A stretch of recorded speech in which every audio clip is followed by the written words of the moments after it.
بەناوی خوای گەورە و میهرەبان بینەرانی عزیز هەم کاتتان باش ئاسوودە و کامران و بەختەوەر بن لەگەڵ هاوکارم دانیار نورەدین و بە هاوکاری هاوکارانم لە ستۆدیۆ و کۆنتترۆل لە پرۆگرامی پەیامی ڕۆژ لە خزمەتان نابین بۆ کۆمەڵێک بگە و بابەتی جیاواز ومێ دەکەین تا کۆتایی پرۆگرام لەگەڵمان بمێن. سڵاو و ڕەحمەتی خواتان لێبێت ئازان و خۆشەویستان لە هەر جێگەیەکن هیوای تەندروستێکی باشتان بۆ دەخوازین. درود و سەڵاوات لەسەر پێغەمبەری ئازیزمان صلی الله علیه وسلم. ئازان و خۆشەویستان ئەمڕۆ ڕۆژی لەدایکبوونی سەرداری مرۆڤایەتیە پێغەمبەرمان صلی الله علیه وسلم. لەم ڕۆژەدا کە ئەو لەدایک بوو ڕەحمەت ڕووی کردە هەموو جیهان ویستی وهات تاوەکو جیهان بگۆڕێ لە تاریکیەوە بەرەو ڕووناکی لە جەهالەتەوە بەرەو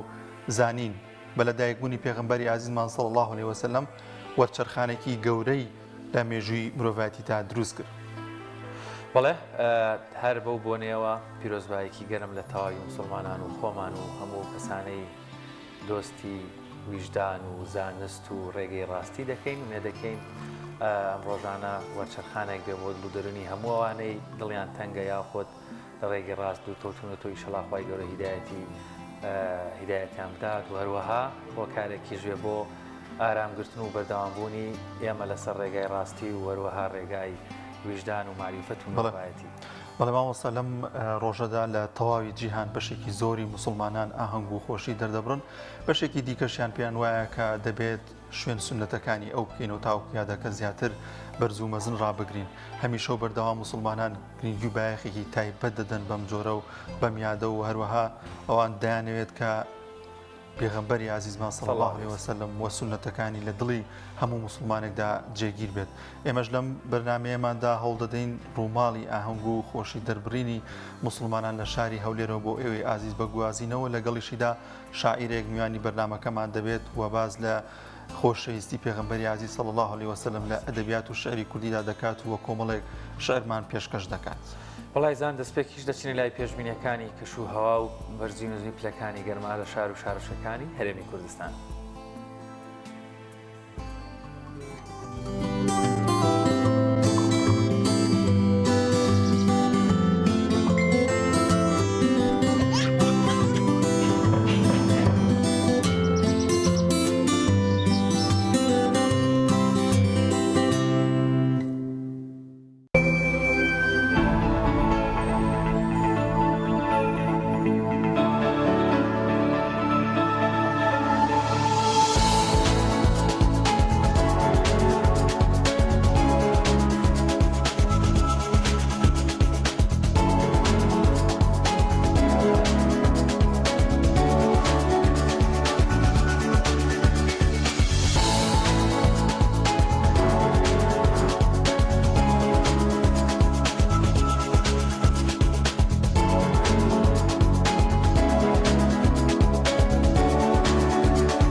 دووبارە سڵاوتان لێبێت ئازان و خۆشەویستان. پێغەمبەری عزیزمان صلی الله علیه وسلم ئەو ڕۆژەی کە لەدایک بووە، ئەو ڕۆژەشی کە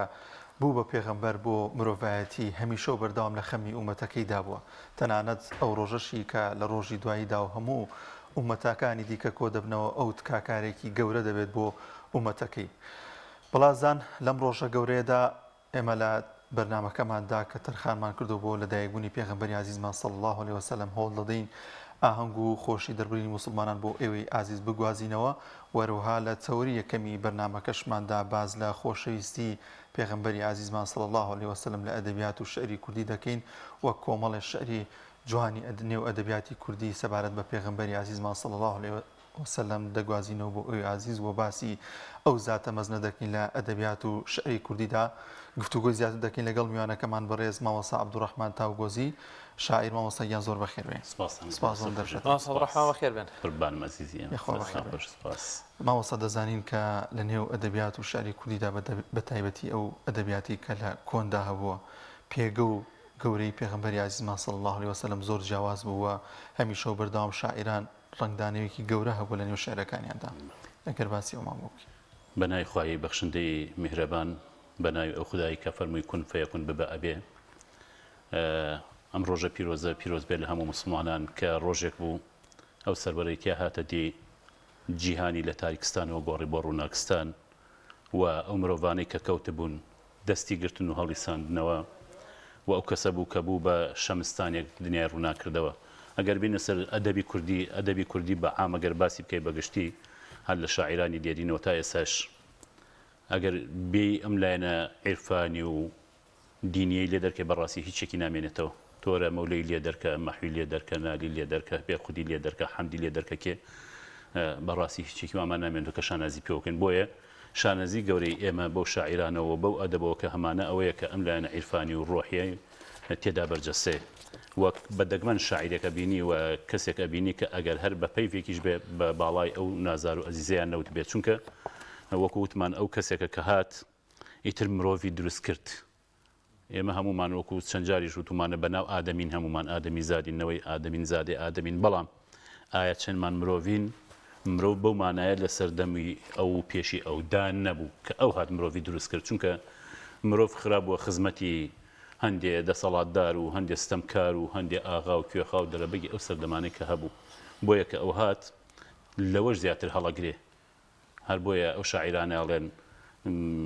ئێمە چین کە وەسفی تۆ بکەن کە خوددا بۆ و ئاەت و بە و قورئانە پیرۆز و پەیامە جوانە وەسفی تۆی کردو بێ لەبەرەوە هەرچی بۆ بڵین پێم وایە نمێک بە دەریایە ئەستێرەیەکە لە ئاسمانە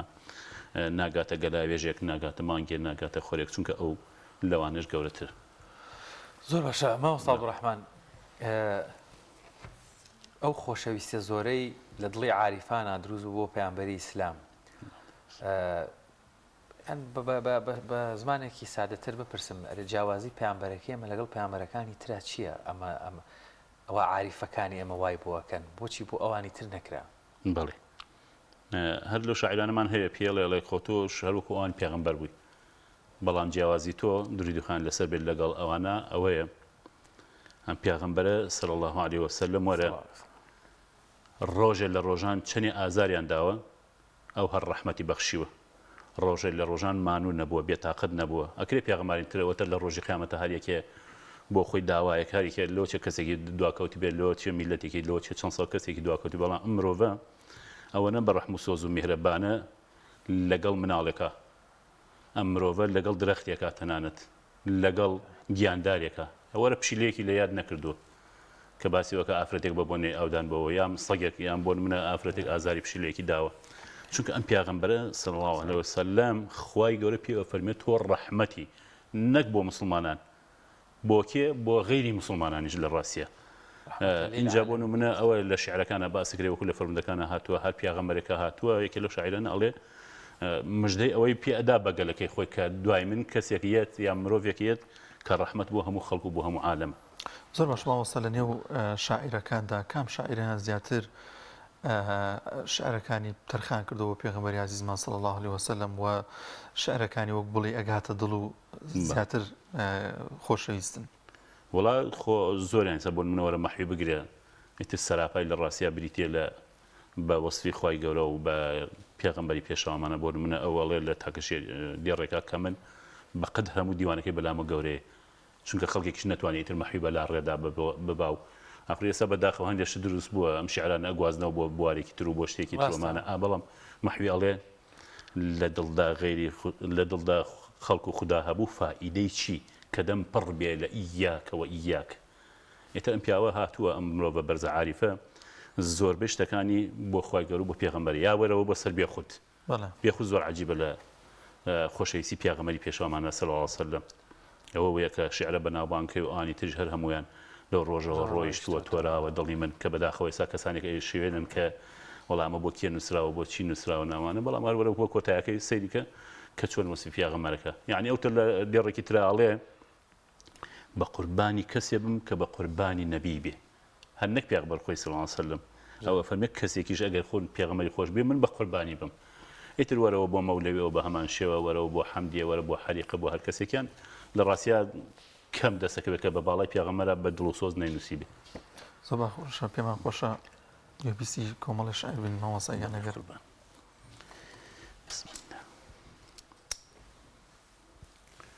ئەمە شیعرێکە بە ناوی پیاغەمبەر دووری خوای لەسەر بێ ئازیز تۆ هێمایی بۆ چوون بەڕێدا دڵ بە شوێنتەوەین بەڵکو و خواڕێدا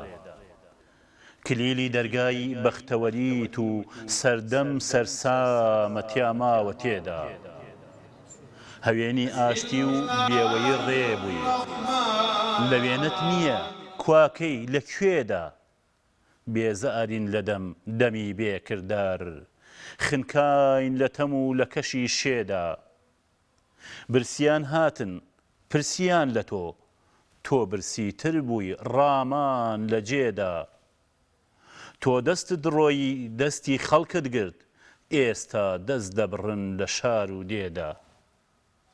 بەناو کەسی تۆین بێکەس کەساسین ڕێگا نابڕین زنجیر لە پێدا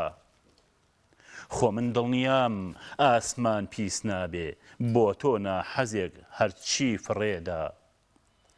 کە تۆ یارم بی چیم داوە لە کەس شەو تا بەیانی هەر دەهۆڵ لێدا هەندێک کەس بێخەم گێلی کوشتونی گێژ و ماخۆلان شپرز لە فێدا دەرگات واڵا بوو سەرکردەوایە دەرگات واڵا بوو سەرکردەوایە سەر ئەرز نایبینێ کوا لەکوێ و کێدا بەردیان دەگرت و نزا و ڕەحمت بوو نمونەی بەرزی لە نێر و مێدا مێژوو کۆڵەوار دەنگی دەرنایە گرفتار بە ئێش لە دەنگە ژێدا ڕەوڕەوەی مێژوو نەیدی لەوێنەت وا ئەژین لە ناو هەزارەی سێدا تاو گۆزی پەنجەی مۆرە بە عیشقت بۆ ویساڵ وا لە یەک و دوو سێدا سادەسەکانە خۆش بێ پەیامبەری ئیسلام یەکێک لە ئامانجە گرنگەکانی لە پەیامەکانی پشتیوانی و پشتگیری لە خەڵکی مەزلوم و هەژار و بەرگریکردن لە مافی لێ قەوماوان چەند خۆشە شاعرانی ئەمەش لەو ڕۆژەیە و لەو بۆنەیە وەروەها بەیادیەوە هەستم کرد یەکێک لە پەیامەکانی پەیامبەری ئیسلامت تێکەڵ بە شعرەکانت کردوێتەوە یانی ئەمە چەند گرینگە شاعر لە پەیامەکانی پەیامبەر تێبگا بڵێ وڵات جەخۆ ئەگەر ئێمە تێنەگەین لە پەیامەکانی لە ڕاستیەوەی تا کوێرانە شوێنیەکەوین جا هەر لەم ڕۆژە پێویستە ئەوە بڵێن کە هەر کەسێک ئەم پێغەمبەری خۆشەویست صلی الله علیه و سلم خۆشەویستی بەدەم نییە خۆشەویستی بەجێکردنی بەجێبەجێکردنی پەیامەکەیەتی ژیانێتی سیرەیەتی ڕفتارەکانێتی گفتارەکانێتی چونکە ئەم مرۆڤ بۆچی هەڵبژێرا لە نێوان ئەم سەر ئەرزەدا بەو گەورەی عەزەمەتە خوای گەورە باسیەکەوە ئینەکە لەعەلا خولوق عەظیم بەڕاستی ڕازگۆی دەستپاک بوو پەیامەکەیشی هەر جەخت لەوەیە کاتۆ کە مرۆڤەکان دەستپاک بن ڕازگۆ بن چونکە ئەم دوو خەسڵەتە لە هەر کەسێکە هەبوو ئیتر مرۆڤ نورانیەکە مرۆڤ ڕۆحانیەکە مرۆڤ والیەکە کە ئەو کۆمەڵگە ئەیبینی حەزەکە بەرەو ڕووی بێ لە ناویا بێ نەچێت کۆچ نەکە بۆ چونکە ئەم مرۆڤە مرۆڤێکە لە شارەکەی پێغەمبەرەوە نزیکە لە ڕفتاری پێغەمبەرەوە نزیکە صلی الله علیه و سلم لە گفتاری ئەوە نزیکە جا بۆیە پەیامی پێغەمبەر هەمیشە ئاشتی بوو ئاخر ئەو کەسێک بوو هەر کەسێک ئەهاتە لای پێی نورانیە بوو ئەها مەحوێڵێ بە نووری عەکسی پێغەمبەر ئەوەندە منعەکیس بوو بن غەریبی تازە هاتوو ئەیوت ئەم پێغەمبەرستانە ئەم پەیامەی ئەم پەیامە پیرۆزەی ئەم نامە پیرۆزەی ئەوەنە ڕەنگی دابووە لەو ئانەی دەوروبەریا بوون خەڵکی وت ئەمە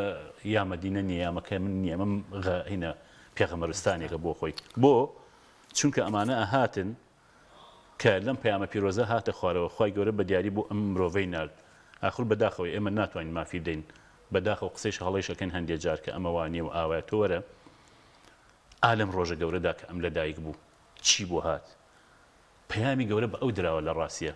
ئەمە گەر یادی ئەم پیاوە بەرزە ئەم مرۆڤە مەزنە نەکەین یادی چی بکەین لەبەرەوە پەیامی ئەو هەمیشە پەیامێک بووە بۆ ماڵەکان چرا بوو بۆ ئاسمان مانگ بوو بۆ ڕۆژ هەتاو بوو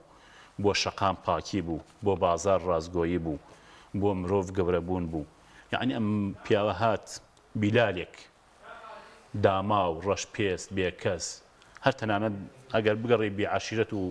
بێکەس و کار و ئەمانە ئەم مرۆڤە عەزیەتی ئەدەن ئارق بە نێوچەوایەتە خوارەوە کاری پێەکەن ڕۆژ تا ئێوارە کەسێک پێی ناڵێ مرۆڤی بەڵام ئەم پەیامبەرە پیرۆزە کە لە ڕێی حەزەتی ئەو بەکر و ئەوینترۆ ئەم مرۆڤە یەنێتە ناو بازنەی دینەوە ئەگاتە هاوشانی پێغەمبەر صلی الله علیه وسلم ئەمە دینە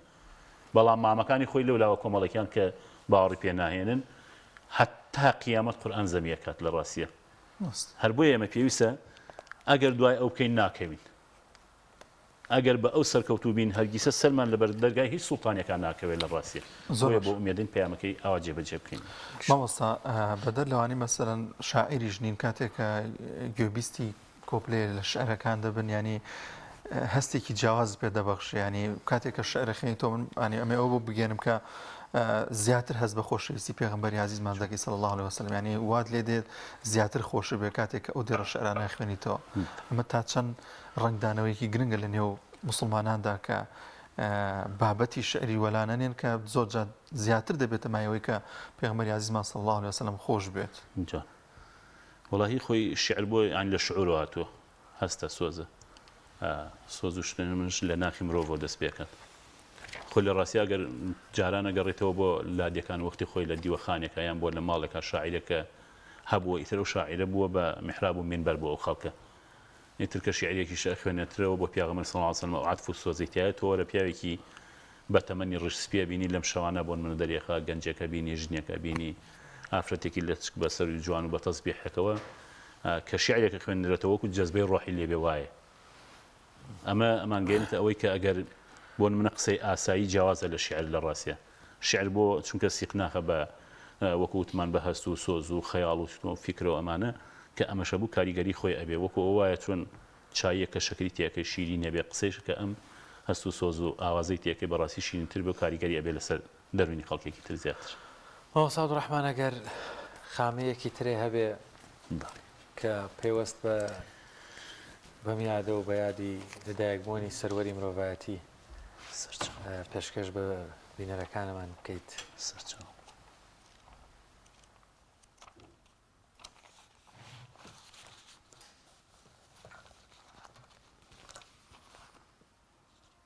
شەمی گردوون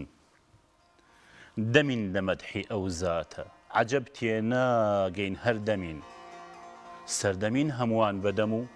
کەچی لەزگە لەسەر دەمین ڕووگرژ و کاڵ کاس و کڕین سەفتەی قسەی سەفتولوسین زەمین لە کۆڕ و مەجلیسدا و خاوەنی نووری سەرزەمین محەممەد لە وەسفا خودا خەتمی لێداوە مستەفا کەمین ئێمە لە وەسفیدا و ناحەز وەستاوە لە کەمین حەزرەت لێوان بوو لە وەفا کاتی کەم بوو لە بۆ سەفا جەمین لە بۆ بێوەفای و یەک و دوان نین و سەرجەمین قەڵەم لاڵە لە وەسفی ئەو لە هەوڵا بوو بە ڕۆژ و شەو مەرهەم بێکات لە بۆ مزگەوت بۆ چارەی زەم کوا مەرهەمین ئەو هەر لە خەمی ئێمە بوو دڵمان ئەو عەردە دێمە بوو پەرچەم و کاکۆڵ خەممانە کواکەی لە خەمی پەرچەمین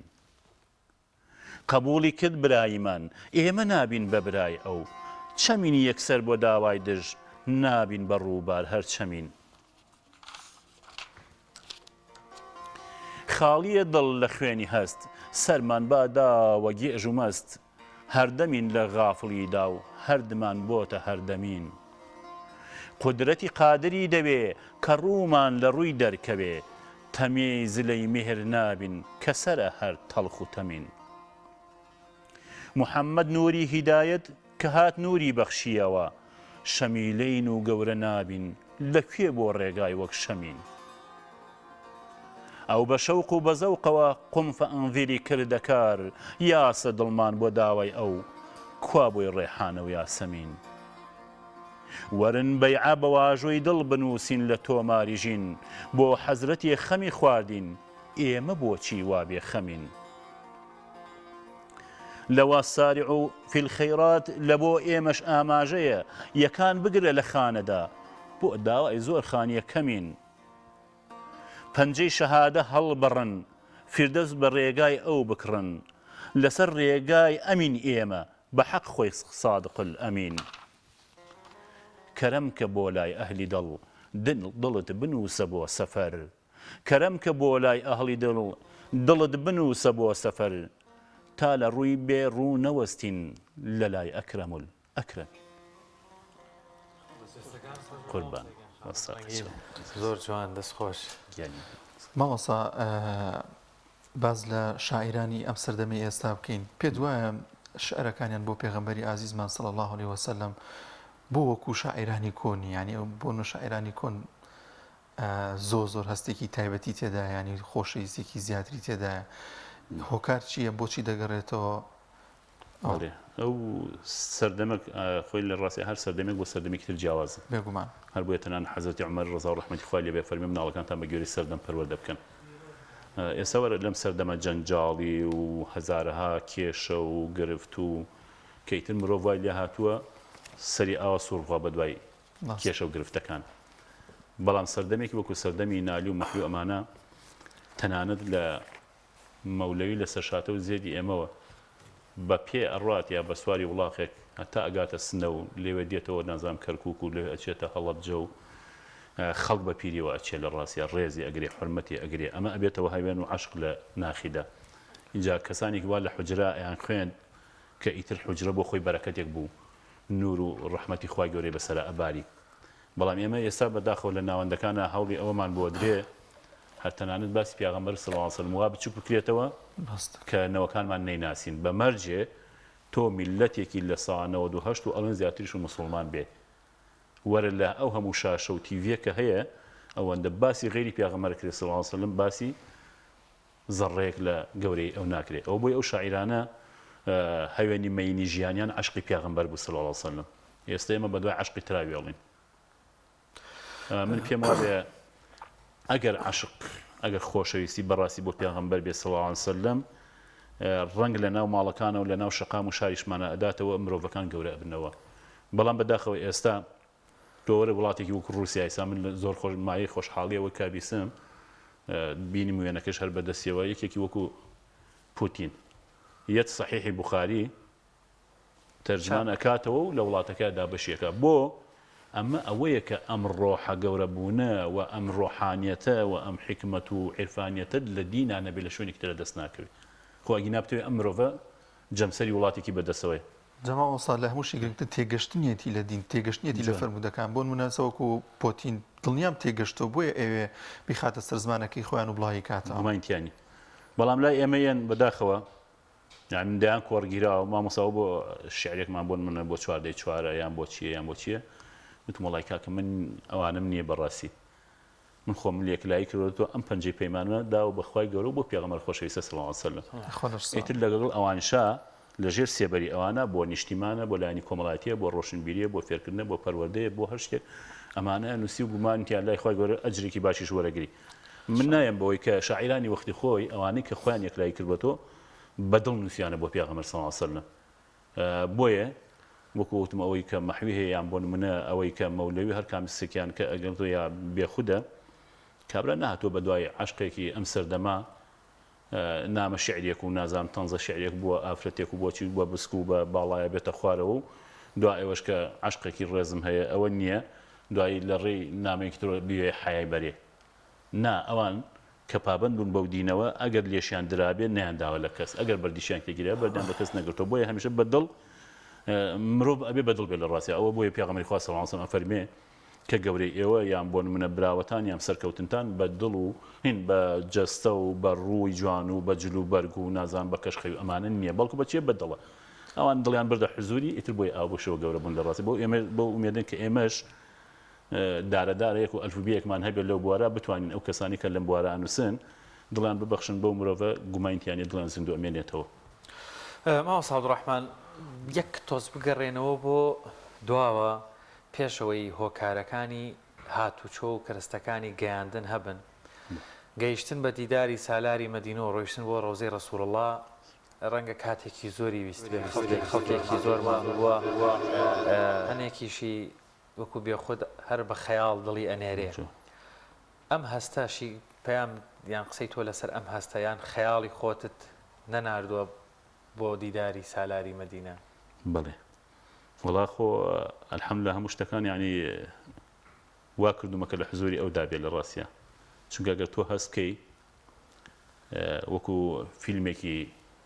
پرشکۆمەندی بێنە بەرچای خۆت سیرێکی مەدینە بێنە بەرچای خۆت و لە ڕۆژگارێکە کە ئەوت وەکو نورێک نەکەوەی پەنا بەخوای ئێمە وەکو جسم بۆی دیاریکەنیامنە هەمیشە نورێ بێنە بەرچای خۆت کە ئەم مرۆڤە ئەو نورەیە لێە وەستاوە کە تۆ پەیوێکە نێریتە خزمەتی کە تۆ بۆ نمونە شیعرێکە نێریتە خزمەتی کەیسە شاعیرمان هەیە لێراوە نەشتووە خۆی بۆیە بەڵام کەسێکە چێ بۆ عەمرێک بۆ حەجە شیعرێکە نووسیوە فەرمی بخرن ناو ڕۆزەی پێغەمبەر و یا لێ بۆم دانی سەڵڵاهو عەلەیهی وسەلەم ئەمە ئەو خۆشەویستیەیە کە ئیتر هەمیشە لە ناخات چەکەرەیەکە وەکو ئەو گوڵەباقی کە چواروەرزەیە بۆیە گومانتیانێ ئەوانەی کە بۆن منە بە باڵایە ئەڵێن و ئەوانەی کە ئەوە ئەهێنە پێش چای خۆیان هەمیشە گەورە ئەمێننەوە شعری جاریتر لێرە خوێندمانەوەی کە لەگەڵ بێخود لەو ڕۆژەوە لەگەڵ بێخود دڵی من هەر ماوەش لە کەناڵێکی ترە پێشکەشمان کرد بەڵامی تر بەڕاستی هەریەک لە شیعرەکان بگری بەشی ئەوەی هەمووی لە سەدا هەشتا و لە سەدا نەوەد و هەموویشی بۆ ئەوەیە کە لە حزوری ئەو دابێت لە ڕاستیە. زۆر باشە. ئەگەر خۆڵا پێم خۆشە گوێ گەرچی هاوکارانیشمان ئاماژەەوە دەکەن مامۆستا ئەمڕۆ هەر بۆ بۆنێەوە لە شاری هەولێریش موسڵمانانیەوێ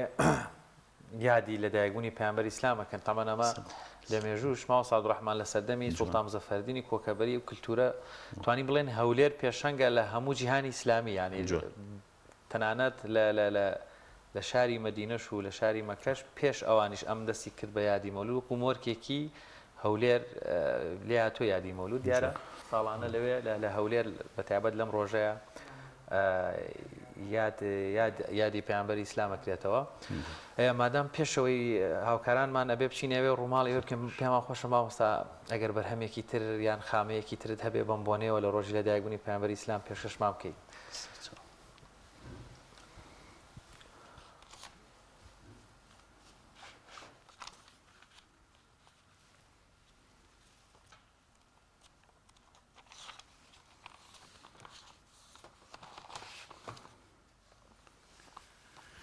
چەتری ڕەحمەتی پێغەمبەرەکەم ئازیز خۆشەویست بۆ هەردوو دنیا پێویست تا نەهات بووی دنیا تاریک بوو ڕێگای دەرباز بوون تەنگ و باریک بوو چەتری ڕەحمەتی چرای ڕووناکیت بە دەقی ئایەت سەرچاوەی پاکیت ئەوەی تۆی نەوێ خوداش نایەوێ هیوای تاریکی ئەبێ داکەوێ هەر کەس ئەیەوێ ڕێگات بگۆڕێ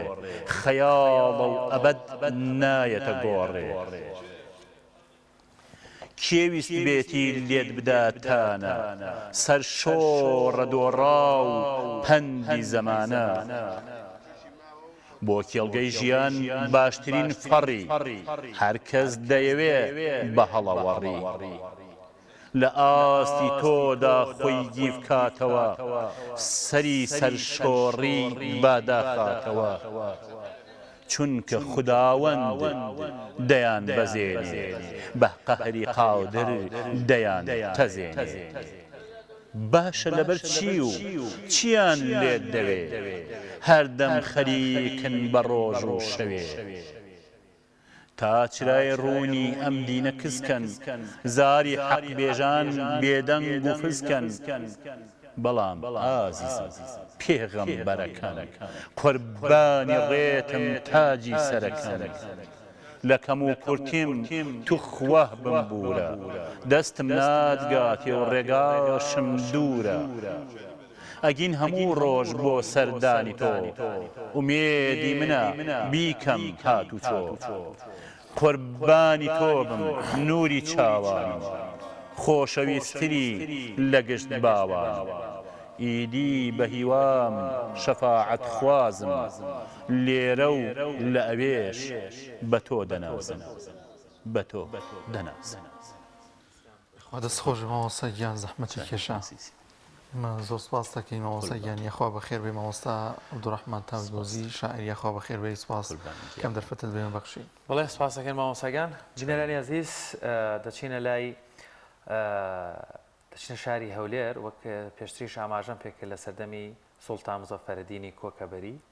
کە حاکمی شاری هەولێرە بێ لە ماوەی ژیانی لە نێوان ساڵانی 1953 تا ساڵانی 1232 زاینی هاوسەردەمی سوڵتان سەلاحەددینی ئەیوبی کە لە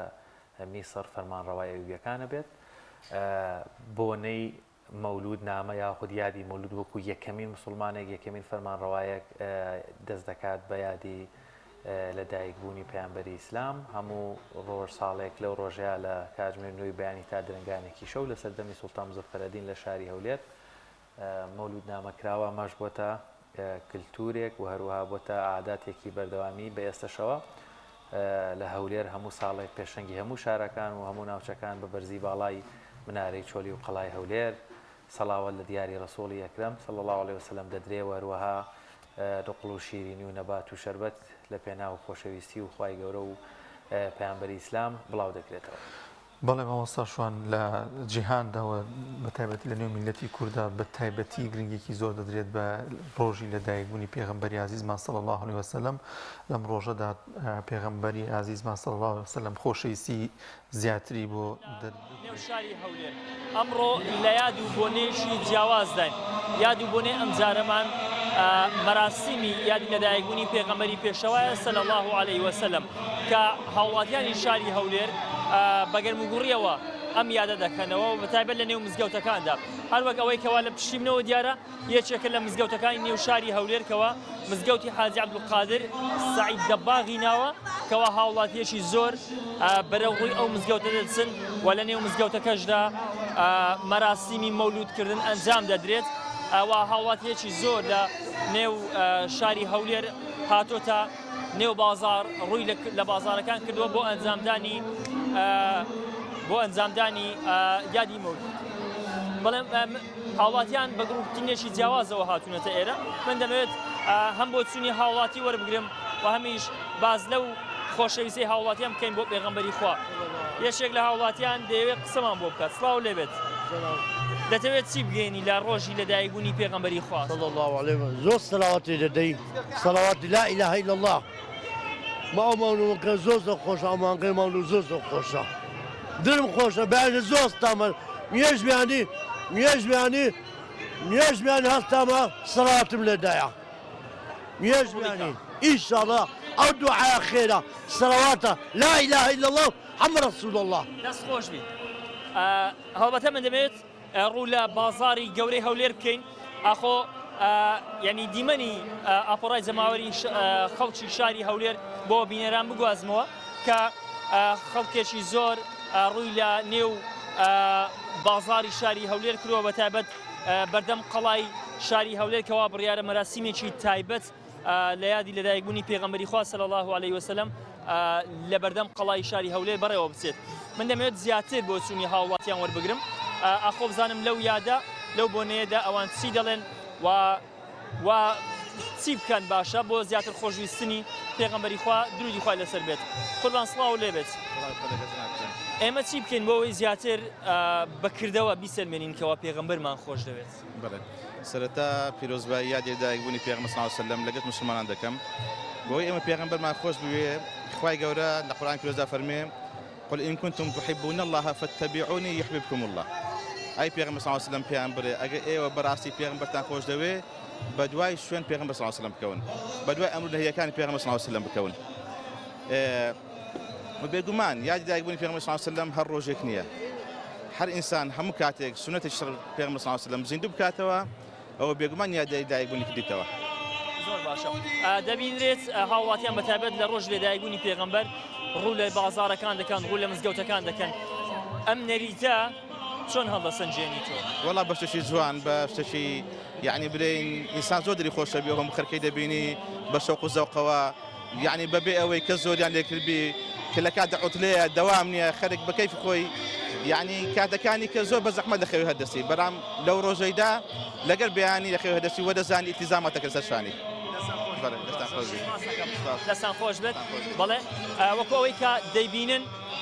زۆرترین هاوڵاتی ڕووی لە نێو سنتەری شاری هەولێر کردووەوە تەنانەت لە ئێستاشدا هاوڵاتیان هەر بەرەو ڕووی بازارەکان دێن من دەمەوێت گفتگوی زیاتر لەگەڵ هاوڵاتیان کەم ئاخۆ بزانم لەم ڕۆژەدا پەیامیان چییە بۆ خۆشویستنی پێغەمبەری خوا صلی الله علیه وسلم و بەتایبەت لەم کات و ساتێکەوە پێغەمبەری خوا صلی الله علیه وسلم لە ڕۆژێکی وەکو ئەمڕۆ لەدایک بووە و لە شاری هەولێر بە شێوەیەکی جیاواز یادی دەکرێتەوە. قوربان سڵاوتان لێبێت سڵاوتان لێبێت من دەمەوێت بە شێوەیەکی ڕاستەوخۆ لەگەڵتاندا پەیامت چییە بۆ خەڵکی هەولێر و ئێمە چی بکەین بۆی بیسەلمێنینکەوە پێغەمبەرمان خۆش بەرەوە دیارە گروتینێکی زۆر لە ناوخەچی هەرێمی کوردستان هەیە لەو ڕۆژە پیرۆزەدا. زۆر باشە ئێمە چۆن بەکردەوە بیسەلمێنین تا چەند گرنگە ئێمە شوێنی سونەتەکانی پێغەمبەر؟ وەڵا خەرک هەر کەسە لە ئەوەی خۆی ینی دەبی بەدیدی خۆی بڕوانی بەڕاستی خەرچی هەولێریش بەڕاستی تایبەتێکی مەنێکی خۆی هەیە. سپاس دەکەم بەڵێ هەروەکەوەی کە دەبیندرێت هاوڵاتیەکی زۆر لە نێو سنتەری شاری هەولێردا هاتووەوە جگەلەوەی کەەوە خەڵک باسی خۆشویستنی پێغەمبەر دەکات قوربان سڵاوتان لێبێت بەڕاستەوخۆ لەگەڵدام پرسیاری ئەوم هەیە ئاخۆ چۆن ئێمە بیسەلمێنینکەوە بەکردەوە پێغەمبەرمان خۆش دەوێ و تا چەند گرنگە ئێمە شوێنی کردەوەکانی پێغەمبەر بکەوین. صلى الله عليه وسلم ئەوە کە منێ لۆگۆتنێ ببوورە هیچ ئەوە کە منێ لۆگۆتنێ ببوورە دەست خۆش سپاس دەکەم. هەڵبەتە بەشێک لەو هاوڵاتیانێکەوە هیچ پەیامێکیان نییە ڕەنگە لەبەر دڵی پڕیان هیچیان نەبێت. سڵاو لێبێت زۆر سپاس چۆن بتوانین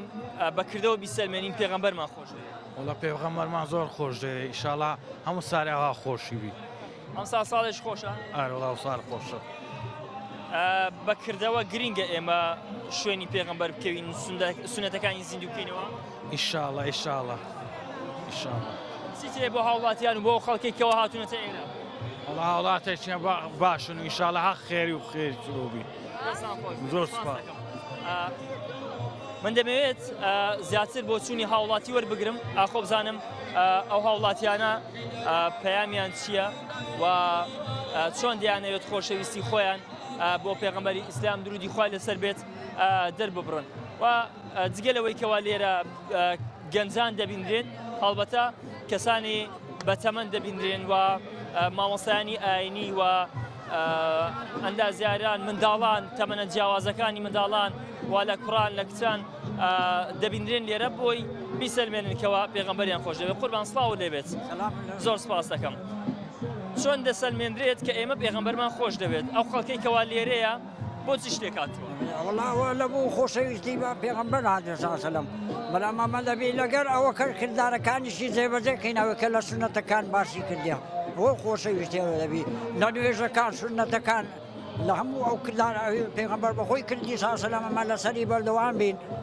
ئەوەش خۆشەویستی ئەو خەڵکەیە لە بۆ پێغەمبەری ساسەلم لێ هات ئێرە دەستخۆشی لەنگۆش دەکەم خواخێتان نووسیاڵەبی. زۆر سپاس دەکەم. لەگەڵ ئەو مەراسیمە چۆن هەڵدەسەنجێنی کەەوە خەڵک هەم مەولود دەکا و هەمیش لە نێو بازار کۆ دەبێتەوە؟ وەڵاوە دەربڕینی خۆشەویستی لەو پێغەمبەری ساسەلم چکە بەڕاستی مافەرچی زۆری لەسەرمانە لەسەر و دینە لەسەرمە زۆر ئەزیەتی کێشا دەربە دەربوو ماڵوێ هەموو شتێکی کرد بەس لەوەی ئەو دینەش بەسەرکەوین دوایان خوای گەورە لەبێ ڕاستی کرد خوای گەورەش بەسەری خست دەستخۆشی نەگۆز دەکەن خوازاتان بداتەوە. سپاس دەکەم بەڵێ ئەمە پەیامی یەکێک لەو هاوڵاتیانە بووکەوە باز لە خۆشەویستی پێغەمبەری خوا دەکات صلی الله علیه وسلم کەوە باز لەوە دەکات کەەوە ئێمە گرینگە بەکردار پێغەمبەرمان خۆش بێت و بەکرداریش بیسەلمێنین کەوا پێغەمبەرمان خۆش دەوێت. من دەمێت لەگەڵ خەڵکی دیکە قسە بکەم قوربان سڵاو لێبێ زۆر سپاس دەکەم تاسەن گرینگە ئێمە پێغەمبەرمان بە کردار خۆش بێت سونەتەکانی زیندوو بکەینەوە لاسەر ڕێبازەکەی بەردەوام بین سەرەتا بە ناوی خوای بەخشەندەی میهرەبان بەڵێ پێغەمبەر ناسین هەر ناوی بە تیۆری بی هەر ناوی بە نەزەڕی بی دەبێ پێغەمبەر ناسی معریفەت ناسی بە عەمەلیش بی چونکە ئەگەر ئێمە لەو دنیا کە دەڵێن پێغەمبەرمان خۆشەوێ دەبێ بە عەمەلی خۆشمان بێ دەبێ منهەجەکەی ڕێبازەکەی زیندوو بکەینەوە سونەتەکانی زیندوو بکەینەوە ئەگەر لەو دنیادا ئێمە بە پراکتیکی سونەتەکان جێبەجێ نەکەین خۆشەویستەکەی بە عەمەلی جێبەجێ نەکەین کەواتە لە ناو قەبریشکەیەکێک لەو پرسیارانە و سوالانە لێمان نەکرد دەربارەی پێغەمبەرە پێغەمبەرەکە چێ بوو ئەگەر ئێمە لە دنیا بە عەمەلی نەمان ناسیبی لەوێ دەڵێن هاها لا ئەدری ئەمە ئەوەی ناناسین چێە لە خەڵکمان جێ لێ بووە بۆیە زۆر گرنگە ئەو خۆشەویستە کە ئێمە لە دنیادا بە عەمەلی بیناسین و سونەتەکانی ئەو ڕێبازەکەی ئەو بە عەمەلی زیندوو بکەینەوە بۆیە تەماشاکەینێ خەڵکەکی زۆر ئێستا لێرانێ بە جۆش خڕۆشەوە هاتووە ئەوەی جێ دڵخۆشیە بەڕاستی کە دەبین ئەو قەرەباڕغیە بەڵام لە هەمان کاتیشدا بەڕاستی یعنی هەر ئەوەندە کافی نییە هەر ئەوەندە بەس نییە بەڵکو ئەبێ ئێمە تەماشاژانی پێغەمبەر بکەین صلی الله تعالی علیه وسلم بزانین ئەو چۆن ژێیە بزانین ئەو چۆن مامەڵەی کردووە بۆیە پێویستە ئێمە ناسینێش عەمەلی بی ناسینێک بی لە نزیکەوە پێغەمبەر صلی الله علیه وسلم بیناسین بۆ ئەوە یعنی بەڕاستی ئەو کاتی ئەتوانین بڵێن ئەوەیە معریفەت ناسیە ئەوەیە معریفەتی پێغەمبەر صلی الله تعالی علیه وسلم کۆتا پرسیارم سەبارەت بەو مەراسیمانەیەکەوە ئەنجام دەدرێت ئەو مەراسیمانە چۆن هەڵدەسەنجێنی و ئەو مەراسیمانە دەیسەلمێنێکەوە پێغەمبەرمان خۆش دەوێت ئەمن ئێستا تێڕوانیەکی جیاوازم لە بۆ ئەو مەراسیمانە هەیە ئەمە ئەگەر لە ناحیەیەکی مەسەلەن بۆ نمونە دینی تەماشا بکەینێ ئەمە بابەتێکی ترە بەڵام بەڕاستی ئێستا دەبینین شاڵاوی ئیلحاد زۆر بووە ئێستا دەبینین بەڕاستی هوجومکردن هێرشکردن لە بۆ ئیسلام زۆر بووە و بە تایبەتی لە ناو مسلمانانیش بۆی تەماشاکەین سەیرەکەین چەندین ڕێکخراو پێیا بووینە و هەروەها دەستی دەرەکیش زۆرە لە بۆ شێوانی ئەو دینە لە بۆ لێدان لەو دینە ئەو جە بە زۆر ڕێگە بۆیە ئەمن ئێستا وەکو خۆمەکو مامۆستایەکی ئاینی ئەو مەراسیمانم پێ باشە چونکە وڵامدانەوێکی پڕ بە پیسە لە بۆ ئەو ڕێکخراوانێکەوە دژایەتی دین ئەکەن جا لە ڕێگای لە هەر ناونشانێک بێ بۆیە ئەوانە کە دەبین ئێستا دەتۆقن ئەو ڕۆژەی دەبینن بۆیە ئەمن زیندووکردنەوەی ئەو ڕۆژانە و قەرەباڵغی ئەم ڕۆژانە دڵم پێ خۆشە بۆیە بەخۆشم زوو هاتوومە لەبەر ئەوەی کاتێک ئەو بێدینانە کاتێک ئەو مولحیدا و ئەتایستانە ئەو قەرەباڵغی ئەبینن بەڕاستی ئەتۆقێن بۆیە لەو ناحیە لەو سۆنگێ پێم شتێکی زۆر زۆر باشە زۆر زۆر سپاس دەکەم دەستان خۆش بێت زۆر سپاس بڵێ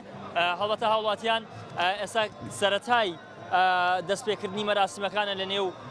سەنتەری شاری هەولێر هەڵبەتە مەراسیمەکان بەردەوامی دەبێت تاوەکو کاتژمێر 12 هاوڵاتیان پۆل ڕوو لە نێو بازاری شاری هەولێر دەکەن و گرنگی بەو مەراسیمە دەدەن من دەمێت بەشێکی تر لەو مامۆستا ئاین و هاوڵاتیانە وەربگرم کەوا لێرن قوربان سڵاوتان لێبێت دەمێت ئەو پرسیارە هەر دووبارەکەمەوە ئاخۆ چی بکرێت بۆی ئێمە بیسەلمێنین کەوا پێغەمبەرمان خۆش دەوێت سەرەتا بە خێراتنیکە نالەکەتان دەکەم یاخوا بە خێر بێ سەر و سەرچەمە ئێمە کە ئەو هەموو خەڵکە کۆبووینەوە لە ڕۆژێکی وەکو ئەمڕۆداکە ئەو پێغەمبەرەمان صلی الله علیه وسلم لەو ڕۆژە پیرۆزەدا لەدایک بووە ڕۆژێکی ئەوەندە گەورەیە وەسفی ناکرێتن بە ئێمە و بەو هەموو خەڵکەی وەسف و گەورەی ئەو خۆشەویست و ڕەحمەتە للعالەمینەی ناکرێتن سەروەرێکی ئەوەندە گەورەیە گەورەترین پێغەمبەرە و کۆتا پێغەمبەرە و سەید المورسەلینە بەڕاستی لەسە ئێمە پێویستە ئەمە ژیاننامەی ئەو پێغەمبەرە صلی الله علیه وسلم خۆ فێر بکەین و لە تاریخ و لە ژیانی ئەو پێغەمبەرە صلی الله علیه وسلم بزانین و بە پیر و بچووک و مناڵەوە دەبێ هەموو خۆشەویستی ئەو پێغەمبەرە صلی الله علیه وسلم لە درمان دابی ئیلا نابی لەو ڕۆژەی دابی هەموو ڕۆژەکی خۆشەویست و گەورەی پێغەمبەری صلی الله علیه وسلم ئەگە یادە لێ بکەینەوە زە ئەو یادە پیرۆزە بەتێک ڕای ماشەڵڵا خەلشێ هەولێرێ و دەوروبەر ئەو یادە پیرۆزەی شکۆڕە ئەگریتن بەڕاستی مەدح و سەنا ئەو پێغەمبەری صلی الله علیه وسلم فەمە ناکرێتن زۆر باشە تاسەن گرنگە بە کردار ئێمە بیسەلمێنین سونەتەکانی بە کردار لە ژیانی ڕۆژانەی خۆماندا زیندوو بکەنەوە جێبەجێیان بکەین واللهی ئەبێ ئەمە بە کردار و بەعەمەل لەگەر دابین لەگەر ئەو سونەتانە کە زیندی بکەینەوە داخۆ بزانە ئەو پێغەمبەر صلی الله علیه وسلم چ ئەزیەت و ئازارەشی دیتێ لەسەر ئەو دینەی هەتا ئەو دینەی ڕاگەیاندیە ئەمە دەبێت سنەتێ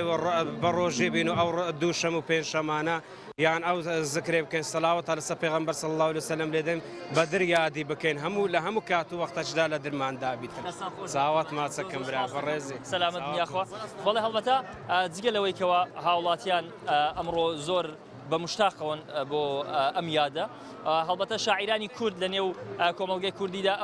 ئەمە بەدەر نەبووە خۆشەویستیان بۆ پێغەمبەری خوا صلی الله علیه وسلم هەڵبەتە ناڵی شاعیر لە یەشێک لە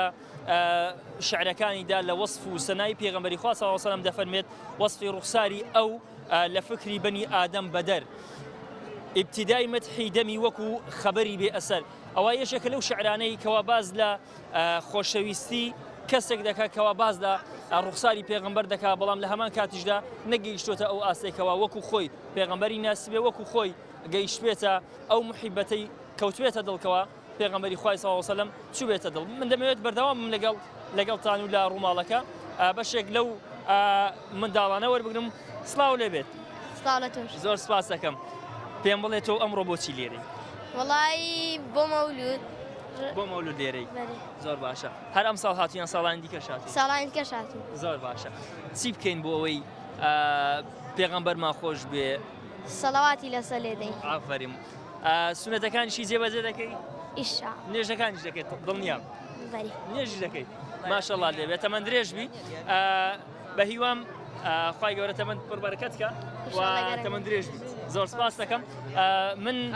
دەمەوێت بەشێشتر لەو گەنجە جوانانە وەربگرم سڵاو لێبێ چۆنی ناو چییە؟ محەممەد لەگەڵ چی هاتووی؟ لەگەڵ بابەی هاتووی ماشەڵڵا جلی کوردیەکەشی زۆر لێ جوانە تەمەندرێژی کاکە محەممەد گیان بەڵێ من دەمەوێت بەشێشتر لەو هاوڵاتیانە وەربگرم قوربان سڵاو لێبێت زۆر سپاس تۆ وەکو گەنجێک پەیامت چییە لە ڕۆژی لەدایکبوونی پێغەمبەری خوا بۆ هاوڵاتیانی شاری هەولێر و بۆ مسلمانان سەرەتا بنای خۆی گەورەمان بەخێربێن بۆ شاری هەولێر شعرێکێ دەڵێ گەر تۆ نەبێ نابێت نەجاتم نەک جارێک و دواندار هەزاران جات فیداتم ئەو پێم لەوە پێغەمبەری خوا گەورەی صلی الله علیه وسلم سەرەتا ئەو ڕۆژە ڕۆژی زۆر خۆشەتەوە لە ژیانی مسلمانانی جیهان بەتایبەت شاری هەولێر هەردەم پێشەنگ بۆ لە مەولود خوین و مەولود نامە و کۆبنەوەی مسلمانان لە جیهان شاری هەولێر تایبەتە پەیامم لە مسلمانان ئەوەیە سونەتەکانی کەمە لە خۆمان تەطبیق بکەین ئیتعایب ئەو پیاوە پیرۆزە بکەین بەرنامەی ئەو پیاوە پیرۆزە بکەین بەڕاستی کەم دەرخەمین بەڕاستی کەم دەرخەمی مسلمانان بەتەواوی عاری مسلمانان زۆر خراپە شبرزەیە ناڕێکە ناتەبایە کۆک نینە جیهاتی بە بەرنامە و بێ بەرنامە لە ناوخۆ دەرێ دەیانێت لێ مسلمان لێک هەڵۆشێنەوە دژایەتی پەیامی ئەو پیاوە پیرۆزە بگرێتن لەسەر ئێمە مسلمان پێویستە ئیتاعی سنەتی ئەو پیاوە پیرۆزە بکەین ئەو پیاوە پیرۆزە بەمە ماندی بوو دەربەدە کرا شەربەدە کرا ئازادرا تووشی زەنگ بوو ماڵ و منداڵی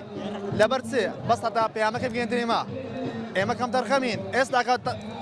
ئێستاکە لەو هەموو ئێستا ئێرە بینە پێ چای خۆت ئەگەر پێغەمبەر صلی الله علیه وسلم بدینن ناتان تەمەش ناو چای شکاتن چای پیرۆز بکەن ناتوانین شەرمەزارە هەموومان شەرمەزارین هەر مسلمانان بەتەواوی خاستن ئێستاکە زۆر شەرمەزارین مزگەوتەکان دەبینی یەک ڕێز بەیانیان بە تۆبزی بڕدەبێتن مەغریبان بە تۆبزی نێژە تاریکان دەرێم ئیشایان بە تۆبزیە نادەکان فولە کاتریانکان فولە بازار فولە ئەگە تو نەچی نێژی نەکەی یان نەچی مزگەفتێ ئەدکو ئەتو جەزای وەک وەڵامێک لۆ گیانی پەیامی ئەو بزاتە مبارەکەی و جوابی دەدەیەوە کەواتە ئەمە کەم دەکەین ئێمە بە کردار سێ بەشمان بەناو مسلمانی لەگەڵ ڕێزم لەگەڵ ڕێز بەناو مسلمانین ئێستا کە جیهاد دەکرێت ناخۆ لە دەرێ کوردستان لە دەرێ کوردستان یەهودی نەسڕای پاڵپشت دەکەن ناخۆش پاڵپشت دەکرێتن دەیانێ بە بەرنامە ئەوەن بەسین شت هەڵۆشانەوەی خێزان بڕۆ سەیری قورآانی پیرۆزکە کە پەیامی محەممەد مستەفا گەیاندیە مرۆڤایەتی چەند جوان باسی مافی ئافرە دەکاتن چەند جوان باس دەکاتن ئەمە دوورکردنەوە پەیامی لە قورآانی پیرۆز لە ناوڕۆژی قورآانی پیرۆز لەوەشە داگاکان کە کەمترین زەواج هەیە زۆرترین تەلاق هەیە زەواج ئێستا چییە یعنی یعنی لەسەر ئەوە ناکرێت کە ئەگەر ئێمە پەیامەکەی پێغەمبەری خوا و ئیسلام وەکو خۆی جێبەجێ بکەین کێشەکانمان بۆ چارەسەر کێشەکانمان 100% بۆ چارەسەر دەکرێتن تۆ نابین ئێستا ئەڵمان چۆنە ئەو خراپەکاریە چەند عنی گەند بەڕاستی گەند زۆرمان سەر لێ شێواوین زۆر بشمان لە پەیامی ئەو زات مبارەک کردیا بەخێمە سەر چاوە لە ڕووماڵی تایبەتی کەناڵی ئاسمانی پەیام لەگەڵتاندا بەردەوام دەبین دوای کەمێکی تر هاوکارم جەوهەر بلباس لەگەڵتان بەردەوام دەبێت.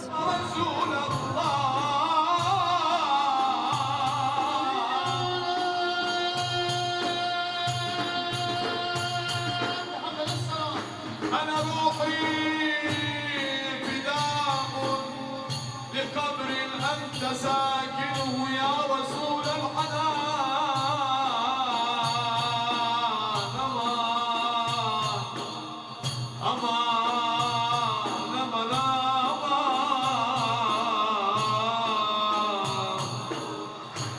أمان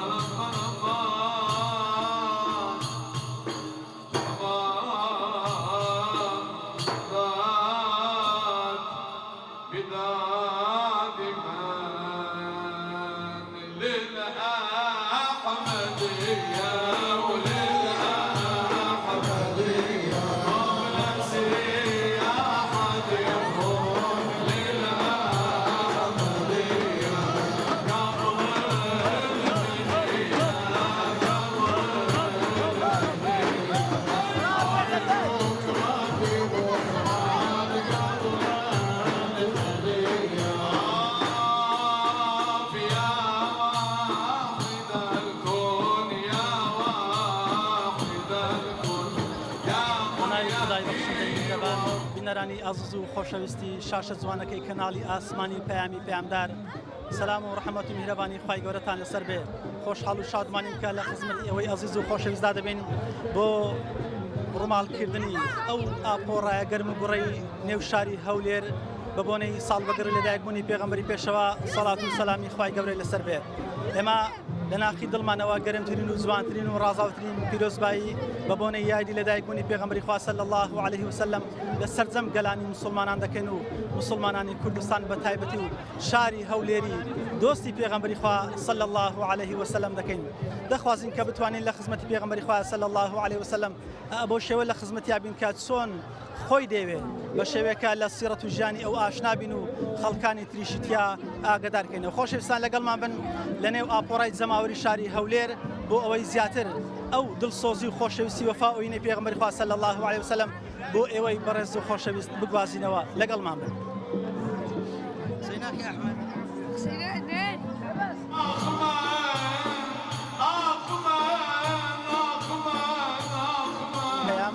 لە خزمەتاندا دەبین بۆ گفتوگۆکردن لەگەڵ بەرەزانێکەوە لە ئەوینی پێغەمبەری خوا صلی الله عليه وسلم هاتوونەتە نێو شار مامۆستا جان سەلامی السلام ورحمة الله وبركاته باشرە ئەگەر پێمان بڵێ چ وای کرد کە بەڕێستان بێنێتە نێو شار بەناوی خوای گەورە میهرەبان پێش بخاتتان دەکەم دەستان خۆش بدەوە ئەو تەختیە جوانەی وەڵای ئەو ڕۆژی خۆشە ئەوە هەر لە قەدیمەوە خوێندیتمانەوە لە کتابەکان کە ئەو یادە لە هەولێرە هەبووە ڕۆژی زۆر پیرۆزە پێغەمبەر لە یادبوونی پێغەمبەری خودایە صلی الله علیه وسلم کە دێ ئێرە حەماسەت و هەست و سۆزی ئەو خەڵکەی دەبینی کە چەند پێغەمبەریان خۆش دەوێت صلی الله علیه وسلم چەند دەیانەوێ بە دیداری شاد بن هەم لە دنیا هەم لە قیامەتیش سوای کردە تو بێنتە نێو بازار بەڵێ سوای کردە تو بێنتە ناو بازار بۆی کە توش بەشدار بی لەو ئاپۆڕە جەماوەری وەڵای ئەوە جگە لە مناسەبەشی ئاینی بوویتە شتێکی کلتوریش لە هەولێرێ کە ئەو چەند سارە ئەوە دەکرێت یعنی ئەو ڕۆژانێک کە نایە ئەو ساڵانێکە نایە حەز دەکەی ینی نەقوستانێک بووە لە بەرهەندێک ڕۆژی خۆشە هەم حەماسەتی ئەو خەڵکەی دەبینی هەمیش یاد دەکا کە هەولێر بەوەی بەناوبانگە بەڕاستی پێ دوایە ئەو خەڵکە هاتنی سەرچاوی لە ئەوین و خۆشەویست پێغەمبەر خوا کرد بێ صلی الله علیه وسلم بەشەشی زۆری 195 بدەم زیاتریش هەل بە هەندێک هاتیە هەیە عایلێ هینایە لە بۆ هەولێرە کە شتەشی زۆر خۆشە بەڕاستی حەماسەتێک و حەز دەکەی پێغەمبەر صلی الله علیه وسلم ناومانە کە دێی بەس هەرچەند لەوانەیە اختلاط و تێکەڵاوێک هەبی کە هیوادارم ئەوەش نەبیتن مناسبەکان فراوانتر بکرێن و جوانترە خۆشتریش پەیامی بەڕێزت لەو ڕۆژەدا کە ساڵی وەگەڕی لەدایکبوونی پێغەمبەری خوا صلی الله عليه وسلم وەڵای پەیام لە بۆ هەموو موسڵمانان بە تایبەتی ئەوەیە کە یادی پێغەمبەر بکەنەوە صلی الله عليه وسلم یادی پێغەمبەری صلی الله عليه وسلم بەس بە شیرینی و بە سرود و بابەتان نابی بەڵکو بە جێبەجێکردنی سونەتەکانی ئەو ڕێبازێک کە لۆی مەبەزیێشتە قورئان و سونەتە دەستی پێوە بگرین ئەوە لە هەمووی گرنگترە بەڕاستی. دەست خۆش دەکرێت پێمان بڵێ بەڕێستان چۆنە ئامادە بوون بۆی کە لەگەڵ ئەو ئاپۆرە جەماوەرێ لە بۆ خۆشەویست پێغەمبەری خوا صلی الله علیه وسلم. اللهم صل على سيدنا محمد. من هەر لە منداڵیەوە یعنی مەرەقم هەموو مەولود نەبەوی ئەمە لە بازارێنە مەولودی دەکەین ئەوەی لەبەرەوەی پێغەمبەر صلی الله علیه وسلم ئەگەر ئەمە لەسەر سنەت پێغەمبەر بڕۆین بەڕاستی معتەل نابینەوە هیچ شتێکی یعنی ڕێوی بگرین بەڕاستی ئەمە نەجاحەت دەینی بۆیە حەزمان لێیە لەو ڕۆژەی هەموو ڕۆژە مەولود نەبەوی بە حەز دەکەم هەر هەموو ڕۆژێ چونکە هەرچەند مەولودی بکەین یعنی حەقی پێغەمبەر صلی الله علیه وسلم نادەین. مەولود مەبەست ئەوەیە کە ئەمە هەمیشە پێغەمبەرمان لە یاد بێ صلی الله علیه وسلم. ئەدی ئەمە هەموو ڕۆژە دەبی پێغەمبەرمان لە یاد بێ. مەولود ئەوەیە یعنی ئەوڕۆ ڕۆژە چ خۆشە کە پێغەمبەرمان صلی الله علیه وسلم لەدایک بووە بۆیە ئەمە ئەو خۆشەی دەجێڕین لەوە خۆشترێ ینی خەڵک منداڵی چی دەبیتن عیدی میلادی لۆ دەکات یعنی ئەگەم پێغەمبەرمان صلی الله علیه وسلم لەدایک بووە ئەگەمە یادی بکەین خۆشە. دەکرێت ئێمە بڵێن ئەو ڕۆکە لەبەر ئەوەی ڕۆژی لەدایک بوونیتی ئەوە کۆ دەبینەوە سرود دەڵێن بەڵام ڕۆژەکانی تر چۆن لە یادمان بێ پێغەمبەر صلی الله علیه وسلم. بەخوای دەی بە سنەتەکانی یعنی دایم سنەتەکانی ئێوی جێبەجێ بکەین و مستەمر لە یادمان بی ناوی بەس ئەو ڕۆژە لە یادمان بیتن دەبێ هەموو وەختێک پێغەمبەرمان لە یاد بیت صلی الله علیه وسلم. خۆش سپاس دەکەین بەڕێزن بەخێر و سەرچاو. بەڵێ بینەرانی ئازیز و خۆشەویستی شاشە جوانەکەی کەناڵی ئاسمانی پەیامی پەیامدار ئێمە لە خزمەت ئێوەی بەڕێز و خۆشەویست داین بۆەوەی کە بەردەوام بین بۆ گواستنەوەی ئاپۆڕای جەماوەری نێوشاری هەولێر طبعاً دەوروبەریشی ئامادەن لە نێوشار بۆەوەی زیاتر و باشتر و چاکتر لە خزمەتی پێغەمبەری خوا بن صلی الله علیه وسلم بۆەوەی ئەم ڕۆژە چۆن دەڵێ تعزیم کەن و بە هەندی هەر بگرن بۆی کە کەڵە پیاوێکی وە کە چاوساغ و پێشەنگ و پێشەوای هەموو مرۆڤایەتیە کە ویش پێغەمبەری خوایە صلی الله علیه وسلم. ئێمە دەخوازین کە بتوانین باشتر و چاکتر لە خزمەتی سیرەتی پێغەمبەری خوا بین صلی الله علیه وسلم. هەر لە درێژەی ڕۆماڵەکان لە خزمەتی ئەو بەڕێزەدا دەبین کە ئامادەیە لە نێو شار ئەگەر پێم بڵێ چی وای کرد کە بەڕێستان بێنێتە نێو شار لەم ڕۆژەدا ئاخۆ بە بۆنەی لەدایکبوونی پێغەمبەری هاتی صلی الله علیه وسلم یان چی؟ بە بۆنەی لەدایکبوونی خۆشەویستترین کەسی سەڕووی ئەم زەمینە پێغەمبەری خوددا صلی الله علیه وسلم لە خۆشەویستی ئەو محبەتی ئەو هاتوون بۆ نێو ئەم بازار و دەڕژاوەتینە سەر ئەم شەقامانە. خۆشەویستی پێغەمبەری خوا صلی الله علیه وسلم تەنها بەو یادکردنەوە کافیە بەسە؟ نا دەبێت جێ خۆی بکاتەوە لە ناو دڵ و دەروونماندا بە واقعیان یعنی بە شکل و شێوازمان دیار بێکەوە مسلمانێکی تەواوین نەوەکە بەسەر سەر زمان و بەزارەشی ئێمە بڵێن مسلمان دەبێت کردداری لەگەڵ بێ ئەگە کردداری لەگەڵ نەبێ معنە وایە ئیسلامیەتەکە بەرە پوچەڵبوونەوە دەچێت لە ناو دڵدا ئەگەنا ئیسلام هەر ئیسلامە و بەردەوامە لەسەر منهج و پرۆگرام و ئاینەکەی خۆی بەڵام لەگە شخصەکان و زروف دەگۆڕێت ئینسانەکان وەکو پێشانەماوە محیبەت وەکو چەند ساڵێک پێش ئێستانیانە وەکو قەدیم. باشە جوانت فەرموو گۆڕانکاری ڕوویداوە بەڵام چۆن بتوانین بە ڕتمێکەوە لە خزمەتی پێغەمبەر بن صلی الله علیه وسلم کە خۆی دێ و بەردەوامیش بین تا ئەو کاتێک کە گیان لە لاشەمان مابێ دەبێت بگەڕێنەوە سەر منهج و پرۆگرامەکانی ئەو چ منهجێکی هەبووە ئەو لە ژیانی خۆیدا چی کردووە منهجی چی بووە ئێمە دەبێت ڕێزکەی ئەو تەواو بکەین لەسەر ڕێزەکانی ئەو بین. دەستت خۆش بێ هیواسەر بەڕێزی. بەڵێ بینەرانی ئازیز و خۆشەویستی شاشە جوانەکەی کەناڵی ئاسمانی پەیام ئێمە لە خزمەتی ئەوەی ئازیز و خۆشەویست داین بۆ گواستنەوەی ئاپۆڕای جەماوەری پێغەمبەری خوایە صلی الله علیه وسلم بۆی کە جێ لە وتەی ئەو بەڕێزانە بگرین کەەوە بۆ خۆشەویستی پێغەمبەری خوا صلی الله علیه وسلم هاتوونەتە نێو شار بۆ ئەوەی کە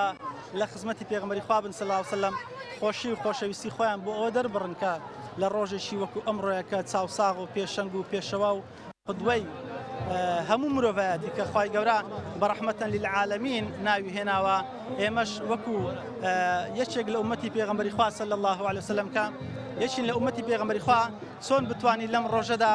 یادی پێغەمبەری خوا بکەینەوە هەر لە میانەی چاپیەکەوتنەکان لە خزمەتی ئەو برابەرزە دایم سەلامی خوای گەورە سەلامی خوا لە تو لە هەموو موسڵمانان بێ پێشەچی سێ سەلاوات لێ دەین لەسەر ڕوعی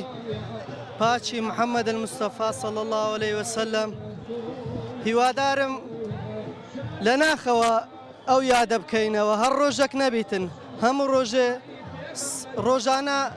ئەگەر هەر نەبی 100 سەلاوات لەسەر ڕوعی پاچی محەممەد المستەفا صلی الله عليه وسلم لێ بدەین بە خێراتنی ئەوەش دەکەم بەخێر بن سەر چاوان ئەو پێغەمبەرە صلی الله عليه وسلم لە هەموو کات و ساتێکە ئێمەمان وەکو ئومەتی خۆی لەبیر بووە ئێمەش چ بکەین بۆی ئەو پێغەمبەرە لەبیر نەکەین صلی الله عليه وسلم کە لەبیر نەکردنی ئەو تەنها بۆ خۆمان کەلکو سوودی هەیە بۆ دنیا بۆ دوا ڕۆژ دەبێ سونەتەکانی وی تەبدیقکەین ئینشاءالله لە ناخەوە سونەتەکانی وی تەبدیقکەین هیوادارم هەموو ڕۆژەکان سەلاوات لێ بدەین یادی بکەینەوە هەرە و ڕۆژە نەبێ و ڕۆژە کە لەدایک بووە یادکردنەوەی پێغەمبەری خوا صلی الله عليه وسلم بە بۆ چوونی تۆ کۆی لێ حاڵی بوو بیت چۆن ینی بتوانین هەمیشە بەردەوام لێیانمان بە یادی بکەینەوە ڕۆژانە دەبی سەلاوات لێدەین لەسەر پێغەمبەر صلی الله عليه وسلم دەبی هەموو کاتێک لە بیرمان بێ حتمەن کو ئەو مای لە بیرە کە لە یەکەم دەقەوە کە زیندوو دەبیتەوە داوا دەکا ئومەتی ئەمەش دەبی هەموو کاتێک ئەومان لە فکر بیتن شوێن پێ هەڵگرتنی سونەتەکان و جێبەجێکردنی خەسڵەت و سیفەتە بەرزەکانی پێغەمبەری خوا صلی الله عليه وسلم چەندە پێویستە ئێمە لە ڕۆژگارێکی وەکو ئەمڕۆیە بە تایبەتی بتوانین سیرەتی ئەو دووبارە بکەینەوە هەمیشە و هەمیشە لە یادمان بێت حتمەن ئەوڕۆ پێویستە ئەمە لەناو ئەوە چی زەمانەکی زۆر خراپداین بەڕاستی هیوادارم هەموو کاتێک یادی پێغەمبەر صلی الله عليه وسلم لە دڵ و لە گیانمان دابیتن سەرچاوان بەخێر بن بەڵێ بینەرانی بەڕێز و خۆشەویست هەر لە خزمەتانداین لە خزمەتی ئەو پێغەمبەر دۆستانەی پێغەمبەری خوا صلی الله عليه وسلم کە لە نێو شاری قەڵا و منارەیە لە عشق و بینی پێغەمبەری خوا صلی الله عليه وسلم کۆبوونەتەوە بۆ ئەوەی خۆشەویستی خۆیان دەربڕن کە بەڵێ پێغەمبەری خوا صلی الله عليه وسلم ئێمە چۆن با کردار و ڕفتارەکانمان شوێن پێ هەڵگری سنەتی تۆین لە هەمان کاتیشا بە ظاهریش دەری دەبرن کە ئێمە بەڕاستی ئەتومان خۆشەوێ هەر لە خزمەتی و بەرەزاندا دەبین کە لە خۆشەویست پێغەمبەری خوا صلی الله عليه وسلم لە نێو شارە کۆبوونەوە بۆی خۆشەویست خۆیان دەربڕین سەلامی خوای گەورەت لەسەر لە توێژوی سەلامی خودای لە ئومەتی محەممەد لە مستەفای بێ بە یادی ئەو ڕۆژە پیرۆز و مبارەکەی پیرۆزبایی لە هەموو مسلمانانی دنیا و جیهان و کوردستان و هەولێر دەکەم بەڕاستی ڕۆژەکە لە لای من یعنی نازانم بڵێم چییە بە فیدای ئەو پێغەمبەرێ دەبین بەداکم و بابم و ئەژدادم و ئابامەوە بە قوربانی دەبین ڕۆژەش زۆر خۆشە لە دڵمان یعنی بەڕاستی یعنی هەردەم سەلاواتی لەسەر لێ قەت خلاص نابێت هەر خۆشەویستی زیاتر دەبی لە ناو دڵێت یعنی پێ دوایە ئێمەمان ئەوەی کە تو دەڵێ چەندی لە پێغەمبەری خوا نزیک بینەوە صلی الله عليه وسلم هەم دڵمان ئاسوودە دەبی هەم ماڵمان بەرەکەتدار دەبی هەم قیامەتیشمان ڕۆشن دەبی وایە بەخۆی دەزانیت چۆنە مامۆستا ئەگەر بێتن و خۆشەویستی ئەو پێغەمبەری بەتەواوەت لە ناو دڵی ئینسانێک بسڵن بچەسبێتن بچەسبێتن ئەو ئینسانە قەتعیەن خەم و پەژارە لە ناو دڵی نابێتن قەتعیەن فکر لە هیچ شتێکی خراپ ناکاتەوە فکر لە شتێکی ناکات تەنها چونکە ئەگەر ئەتو شوێرکەوتی ئەو پێغەمبەرەی بی بەخۆت کە معلوماتت لەسەر پەیدا دەبی و دەزانی بە شوێنیدا دەڕۆی بە شوێنیدا دەڕۆی دنیا کافیە لە بۆ تو یعنی ئەو دنیا ناتە پێشاوت بە هیچ شتێکی دایمەن تەمەنا دەکەی بگەی خزمەتی يعني براستيا يعني ناتواني انسان تدرب بكار لزاري برامبر بو بيغمبري ناتواني يعني شتشي دربكي سبكين بو اوي اما بدروستي كخوشويستي خمان بو بيغمبر دربين صلى الله عليه وسلم بكرداري شلون بي هلقيدي راستقيني او بي والله اولا راس دقوبين خلافنا بر اوي خوي صادق الوعد الامين والله راس دقوبين خيانه نكين ڕێکی ڕاست بگرین دنیاکە هیچ نییە خلاص دەبیتن ئەگەر دنیا بەس یەک زەڕە ئیسیفادەی هەبووایە وەڵاهی لە بۆوی دەما هەتا هەکو دنیاکەمایە لەسەر ژیاندا دەما بەڵام دنیایەکی بێوفایە دنیاکە هیچ نییە ئەوەندەیە شوێنی وی بکەوی ئەوەندەیە لەسەر ڕێبازی وی بڕۆی یعنی خۆشەویستی ئەو پێغەمبەری کفایەتن لە بۆ تو کە لەسەر ڕێبازەکەی بڕۆی تووشی هیچ شتێک نابی تووشی هیچ خەڵەتێک نابی تووشی هیچ خیانەتێک نابی تووشی هیچ درۆیەک نابی تووشی هیچ خەرەتێک نابی لە میلەتەکەت بکەیت یعنی ناتوانانی هیچ شتێکی خراپ بکەیت ئەو خۆشەویستەی کە تو باسی دەکەی ڕۆژێک ئاوا لە کاتە خزمەت پێغەمبەر خوا سەلەم سەبارەت بە قیامەتێکە چ بکەم گوتی چ لە بۆ ئامادە کردووە فەرمووی خۆشەویستی خوددا و پێغەمبەر صلی الله علیه و سەلەم خۆشەویستی هاوڵەکان لە بۆ پێغەمبەری خوا صلی الله علیه و سەلەم موو بە موو بە دوو سنەتەکانی پێغەمبەری خوا دەکەن سڵ سەلەم ئێمە 1400 ئەوەندە ساڵە دوور کەوتینێتەوە لە ژیان و سیرەت و لە ڕوحیانەت و لە جەستەی ئەو چۆن بتوانین سنەتی ئەو زندیکەینەوە تا بەردەوام بین و وەکو سەحابە و هاوڵە بەرزەکان بژین کاکەشان زمان پێغەمبەر صلی الله علیه و پێغەمبەر صلی الله علیه و فەرمووی نەزانم شتێکی وایە یعنی تەواش معلومات لەسەر نییە بەڵام دەشی لێم فەرمووی ڕۆژێکدا دێ برایەکانم یعنی یادی من دەکەنەوە بە دوای من دادێن و بە دوو ڕەوشتی من دەکەونەوە ئەسابەکان پێیان فەرمووی یا رسول الله صلی الله علیه و سلم ئەمە برای تو نینە تیانگۆ ئەسحابی منن ئەوانی لە دوای من دێن هەزار ئەوەندە ساڵە بە شوێنی من دەکەم ئەوان برای منن ئەی کاچی من ئەمە ئێستاگە بە شوێنی ویکەوین وەڵای لە هەموو شتێکی نێزیکترین لەوی یعنی ئەمە داوا دەکەین شەفاعەتمان لەوە بکات داوا دەکەین بە دوو ڕێباسی وی بکەوین ئینشاءالله خۆش بسواس دەکەین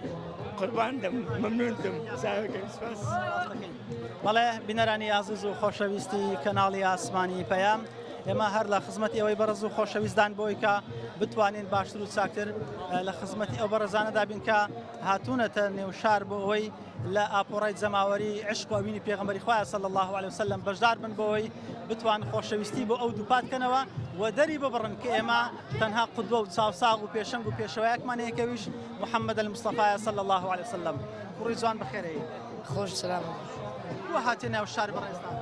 وڵی ڕۆژ زۆ خۆش و پڕبەرەکەتە عاسم لێ بوو بێم مەولودی پێغەمبەر بکەین ساڵەکانی دی دەهاتێ باڵێ لەبەر چی ڕۆژ زۆ خۆش و لە ساڵێک ڕۆژێک ڕوودا ئەتوو پێغەمبەرت خۆش دەوێت صلی الله وسلم بەڵێ چۆن بزانین خۆش دەوێت سنەتەکانی جێبەجێ دەکەی نوێژێ دەکەی ڕۆژەکان بە باشی دەگری باڵێ ڕۆژەکان دەگرم نوێژم سنەتەکانم ئەو سنەتانێک کە پێغەمبەر وتی هەموو ئینشاڵڵا دەگەم ئەگەر پێم بڵێ خۆشەویستی پێغەمبەری خوا صلی الله علیه وسلم وەکو مێر منداڵێک کە پێغەمبەری خوا صلی الله علیه وسلم لەگەر منداڵان منداڵ بوو کە نەسحەت و ئامۆژگاری دەکردن ئامادەی بۆی کە هەر سنەتێک کە پێغەمبەری خوا پێتی گوتووە لە ئایندە و ئێستاشە جێبەجێکەی دڵنیاییەوە ئامادەبوونت لە نێژی جەماعەتەکان بۆ نمونە ئامادەبی هەموو فەرزەکانم لە مزگەوت دەکەم ئینشاڵڵا سپاس دەکەین بەڵێ بینەرانی بەڕێز و خۆشەویستان لە خزمەتی ئەوەی بەڕێز و خۆشەویستداین لە خزمەتی ئەو بەڕێزانەی کە لە نێو شاری هەولێر لە قەڵاو منارە لە ئاپۆڕای جەماوەریە لە خزمەتی پێغەمبەری خواداین صلی الله علیه وسلم سلام علیکم سلام ورحمة الله وبركاته پێم بڵێ چوای کردێک کە بەڕێستان لە ڕۆژێکی وەکو ئەمڕۆیە کە لە دایکبوونی پێغەمبەری خوا صلی الله علیه وسلم بەڕێستان ئامادە بن لە نێو شارە بسم الله الرحمن الرحيم الحمد لله رب العالمين والصلاة والسلام على محمد صلى الله عليه وسلم وعلى آله وصحبه أجمعين گەرمترین و جوانترین پیرۆزبایی لە مسلمانانی جیهان بەگشتی و کوردستانی خۆشەویستمان بە تایبەتی دەکەم بە بۆنەی یادی لە دایکبوونی پێغەمبەری خوا صلی الله تعالی عليه وسلم لەم ڕۆژە پیرۆز و مبارەکەدا سۆز و وەفا و عەهد و پەیمان و بەڵێن دووپات دەکەمەوە بەرامبەر بە پێغەمبەری خوا صلی الله عليه و آله وسلم سووربوونمان هاندانمان لەسەر ڕێبازە پاک و پیرۆزەکەی پێغەمبەری خوا عليه الصلاة والسلام ئێمە بەگەرم و گوڕیەوە بەتینەوە دەڵێن خۆشمان دەوێت ئەی پێغەمبەری خوا صلی الله عليه وسلم لەسەر ڕێباز و ڕەوشت و پاکە پیرۆزەکەی تو هەر بەردەوامەمین تا دوا ساتی ژیانمان هەر لەسەر ڕەوشتی پاک و پیرۆزی تۆ بەردەوام ئەی پێغەمبەری خوا صلی الله عليه وسلم بە خۆمان شوێن پێی ئەومە هەڵگرت کافیە بەوەی کە ئێمە چۆن بتوانین خەڵکانی تریش هۆشیارکەینەوە کە ئێمە پێغەمبەرێکمان هەیە کە تەنها ئەو شانی ئەوە ئێمە شوێن پێ هەڵگری ئەو بین و خەڵکی تی ئاگدارکەینەوە مامەسای بەڕێز دەبێ ژیانی پێغەمبەری خوا عەلەیهی سەڵات وەسەلام لەو ساتێک کە هاتە دنیا تا دوا ژیانی تا ئەو کاتێ وەفاتی کرد دەبی ئێمەی مسلمان هەوڵ دەین ژیانی پێغەمبەری خوا صلی الله عليه و سلم بەردەستەکەین لەناو ژیانی خۆماندا لەناو ماڵ و منداڵی خۆمان لە خێزانمان لە دەر و جیرانمان لە دەور و بەری خۆمان تعاملمان لەگەڵ خەڵکی خۆمان هەڵس و کەوتمان جوان بی تعاملمان خۆش بی لەگەڵ خەڵک و دەور و بەری خۆماندا قل إن كنتم تحبون الله فاتبعوني يحببكم الله چۆن تێدەگەین ئەوە شعارێکە خۆشەویستی پێغەمبەری خوا صلی الله عليه وسلم و هەروەها یەکەم جار خۆشەویستی خوا دووەم خۆشەویستی خوا پێغەمبەری خوا صلی الله عليه وسلم لەو ئاەتە دەردەبرێتن کە خوای گەورە فەرمێت وەکو فەرمووت خوای گەورە فەرمێت قل إن كنتم تحبون الله فاتبعوني يحببكم الله ويغفر لكم ذنوبكم والله غفور رحيم بەڵێ بەڕاستی ئێمە لەو ڕۆژە پیرۆزەدا سۆز و خۆشەویستی خۆمان بۆ پێغەمبەری خوا صلی الله عليه وسلم دووپات دەکەینەوە بەوەی کە دەبێ ئێمە هەمومان پابند بین بە سونەت و ڕێبازی پێغەمبەری خوا صلی الله عليه وسلم السلام عليكم ورحمة الله وبركاته. بەڵێ بینەرانی عزیز و خۆشەویست هەر لە خزمەتی ئەوەی خۆشەویستە بەردەوام دەبین لە خزمەتی و بەڕێزانی کە لە خۆشەویست پێغەمبەری خوا صلی الله علیه وسلم ئامادەن لە نێو شاری هەولێر لە نێو بازاڕی هەولێر بۆی کە خۆشەویستی خۆیان دووپات و دووبارە بکەنەوە بۆی کێمە بەڕاستیان پێغەمبەری خوامان خۆشەوێ هەر لە میانە پێکەوتنەکانە لە خزمەتی و بەڕێزدا دەبین کە ئاویش ئامادەیە سەلامی خوای گەورە لەسەر بێ و ئەو ڕۆژەشت پیرۆز قوربان سەلامی خوای گەورە لە توشبی ڕۆژ لەو ڕۆژەی مبارەکتر و گەورەتر نیە چونکە یادی لەدایک بوونمان پێشەوە محەممەد صلی الله عليه وسلم ڕۆژێکی زۆر مبارەکە یعنی ڕۆژ لەو ڕۆژەی گەورەتر نییە یعنی دەرێت لەو ڕۆژەی یەک خێری بکەی بە عەفتای هەیە چونکە لەو ڕۆژێکی پیرۆزە دەبینی ئەوڕۆکە لە ناو شاری هەولێر و نە ئاپۆڕای جەماوەر هەموو سارێ ئەو یادە دەکرێت ئەوە خۆشەویست وەلێ دەکات کە ئاوا بڵێ ئەگەر نالەوانی ئەسلەشی لەسەر نەبی ئاەت و حەدیثە بەڵام خۆشەویستی تووا لە پێغەمبەر صلی الله علیه وسلم کە پێت بڵێ بەڕاستی ڕۆژێکی گەورەیە ئەوە هەر بەتاکید یعنی ڕۆژ لەو ڕۆژەی گەورەتر نیە ڕۆژێکی زۆر مبارەکە چونکە پێشەوامان لەو ڕۆژەی لەدایک بووان دەبینی ئەو ڕۆ خەرکە دەبینی چونکە دینی ئیسلام حەقە ڕاستە دروستە لە هەموو لایەکی دەبینی خەرک دێتە ناو دینی ئیسلامەوە یعنی ئیسلام هەر لە پێشەوە بۆ هەر دینەکەش و هەر بەرەو پێشەوەش دەڕواتن ئەگەر پێمان بڵێ خەڵکی ئەو بازاڕی کە ئەو ڕۆکە کۆبوونەتەوە لە خۆشەویستی پێغەمبەری خوا صلی الله علیه وسلم چۆن لە ڕۆژەکانی ترە لە خزمەتی پێغەمبەر صلی الله علیه وسلم بۆی کە کڕین و فرۆشتن دەکەن خیانەت نەکەن ئیدی چەوسانەوە نەکەن ئیستیغلالی خەڵکی نەکەن چۆن بتوان بە شێوەیەکە کڕین و فرۆشت بکەن کە پێغەمبەر دەیەوێت صلی الله علیه وسلم بەخوای ئەوجا هەرچەند هەر شتێک پێغەمبەرمان صلی الله علیه وسلم گوتبی حەقە و ڕاستە و دروستە یعنی لە کڕین و لە فرۆشتنی پێویستات و دائیمەن جێڕایەلی یعنی وتەکانی ویبی یان قسەکانی ویبی لەبەرەوەی ئیوی حەق و ڕاستە لەبەرەوەی زۆر کەس هەیە ئێست نەک ئەو ڕۆژەکانی دکەشە و دائیمەن لە کاتی کڕین و فرۆشتنی معاملەی دەبینی بە هەر وەکو پەیڕەوی دینی ئیسلام بڕواتن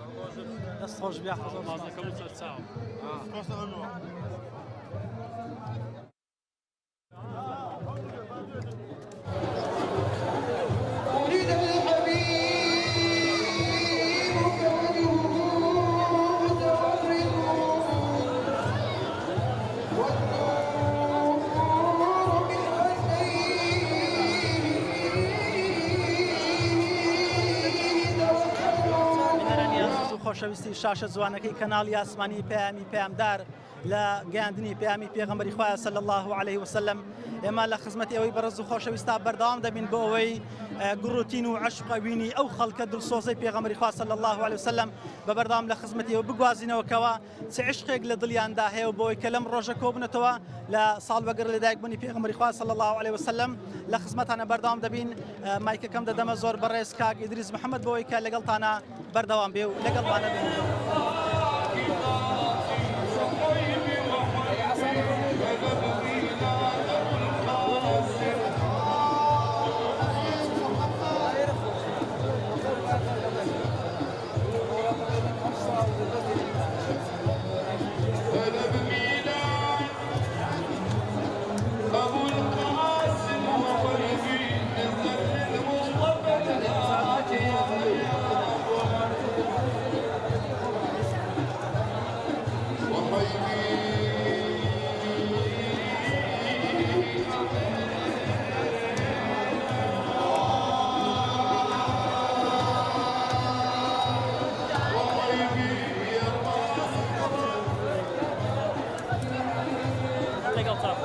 بەردەوام دەبین ئەمە لە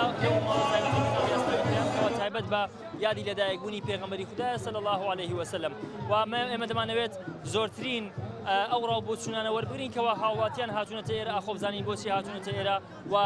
ئامانج و مەبەستیان لە هاتن بۆ ئێرە چییە؟ من دەمەوێت یەکێکە لە هاوڵاتیانەی کەەوە هاتووە بۆ ئێرە وەری بگرم سڵاو لێ بێ قوربان زۆر سپاس دەکەم ئامانج و هەدەف لە هاتن بۆ نێو بازار و بەتایبەت بۆ نێو مەولودەکان چییە؟ پێشەچی بە خێرات من دەکەم ئەو ڕۆکە بەڕاستی پەیامێکی گرنگکەیە کە ئەو ڕۆکە لە ڕۆژ لەدایکبوونی پێغەمبەر صلی الله علیه وسلم کە پەیامەکەش ئەوەیە دەبێت ئێمە کردەوەکانی پێغەمبەرمان هەموو جێبەجێ بکەن یەک لەو پرسانێک کە هاوڵاتیان و هاونیشتمانیان دەبێت لە کەناڵ ئێوەدا بە خەڵکی ڕابگەێنن بەڕاستی ئەویش ژینگە پارێزیە کە خەڵکی شاری هەولێر بەڕاستی مادام ئەم ڕۆژە پیرۆز دەکەن دەبێت ڕاستەخۆ هەر کەس لەبارەی خۆی ژینگە پارێزی ژینگە بپارێزتن چونکە نەضافەت من الئیمان هەر لەو ڕۆژدا ئێمە پەیامەکان جێبەجێ دەکەین ئەمەش ڕۆژێکی پیرۆزە و هەولێری پایتەختش بەردەوام لە بۆنە ئاینەکان و لەم ڕۆژە پیرۆزەشدا بەردەوام ڕۆژەکان پیرۆستر دەکاتن بەڕاست. زۆر باشە تاسەن گرنگە ئێمە بە کردار بیسەلمێنینکەوە شوێنی پێغەمبەر کەوتوون یاخۆت بە کردار بیسەلمێنین سونەتەکانی پێغەمبەر زیندوو بکەینەوە. پرسیارێکی زۆر جوانە ئێمن بەڕاستی مش هەمان بیرۆکەی جەنابتانم هەیە سانی مەفروزە یان کۆت گرنگە یاخود ئەزرش سەرشارمانە کردەوەکانی پێغەمبەر صلی الله علیه و سلم جێبەجێ بکەین بۆ ئەوەی هەم خێرەکە هەمیش پیرۆزەکە هەمیش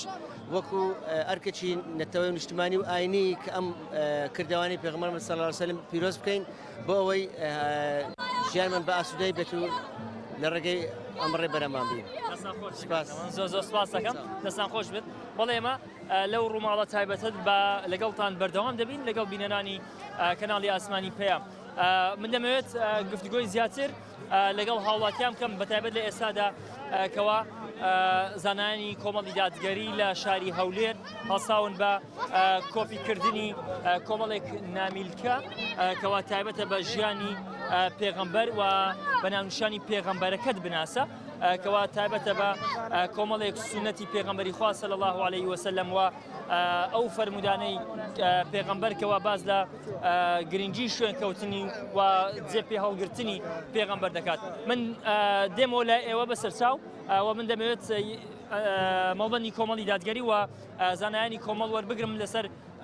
هەوڵەکانیان بۆ زیاتر ئاشناکردنی هاوڵاتیان بە فەرمودەکانی پێغەمبەر. قوربان سڵاوتان لێبێت. من دەمەوێت گفتگۆی زیاتر لەگەڵ مامۆستا بکەم. مامۆستا خدر سڵاوتان لێبێت.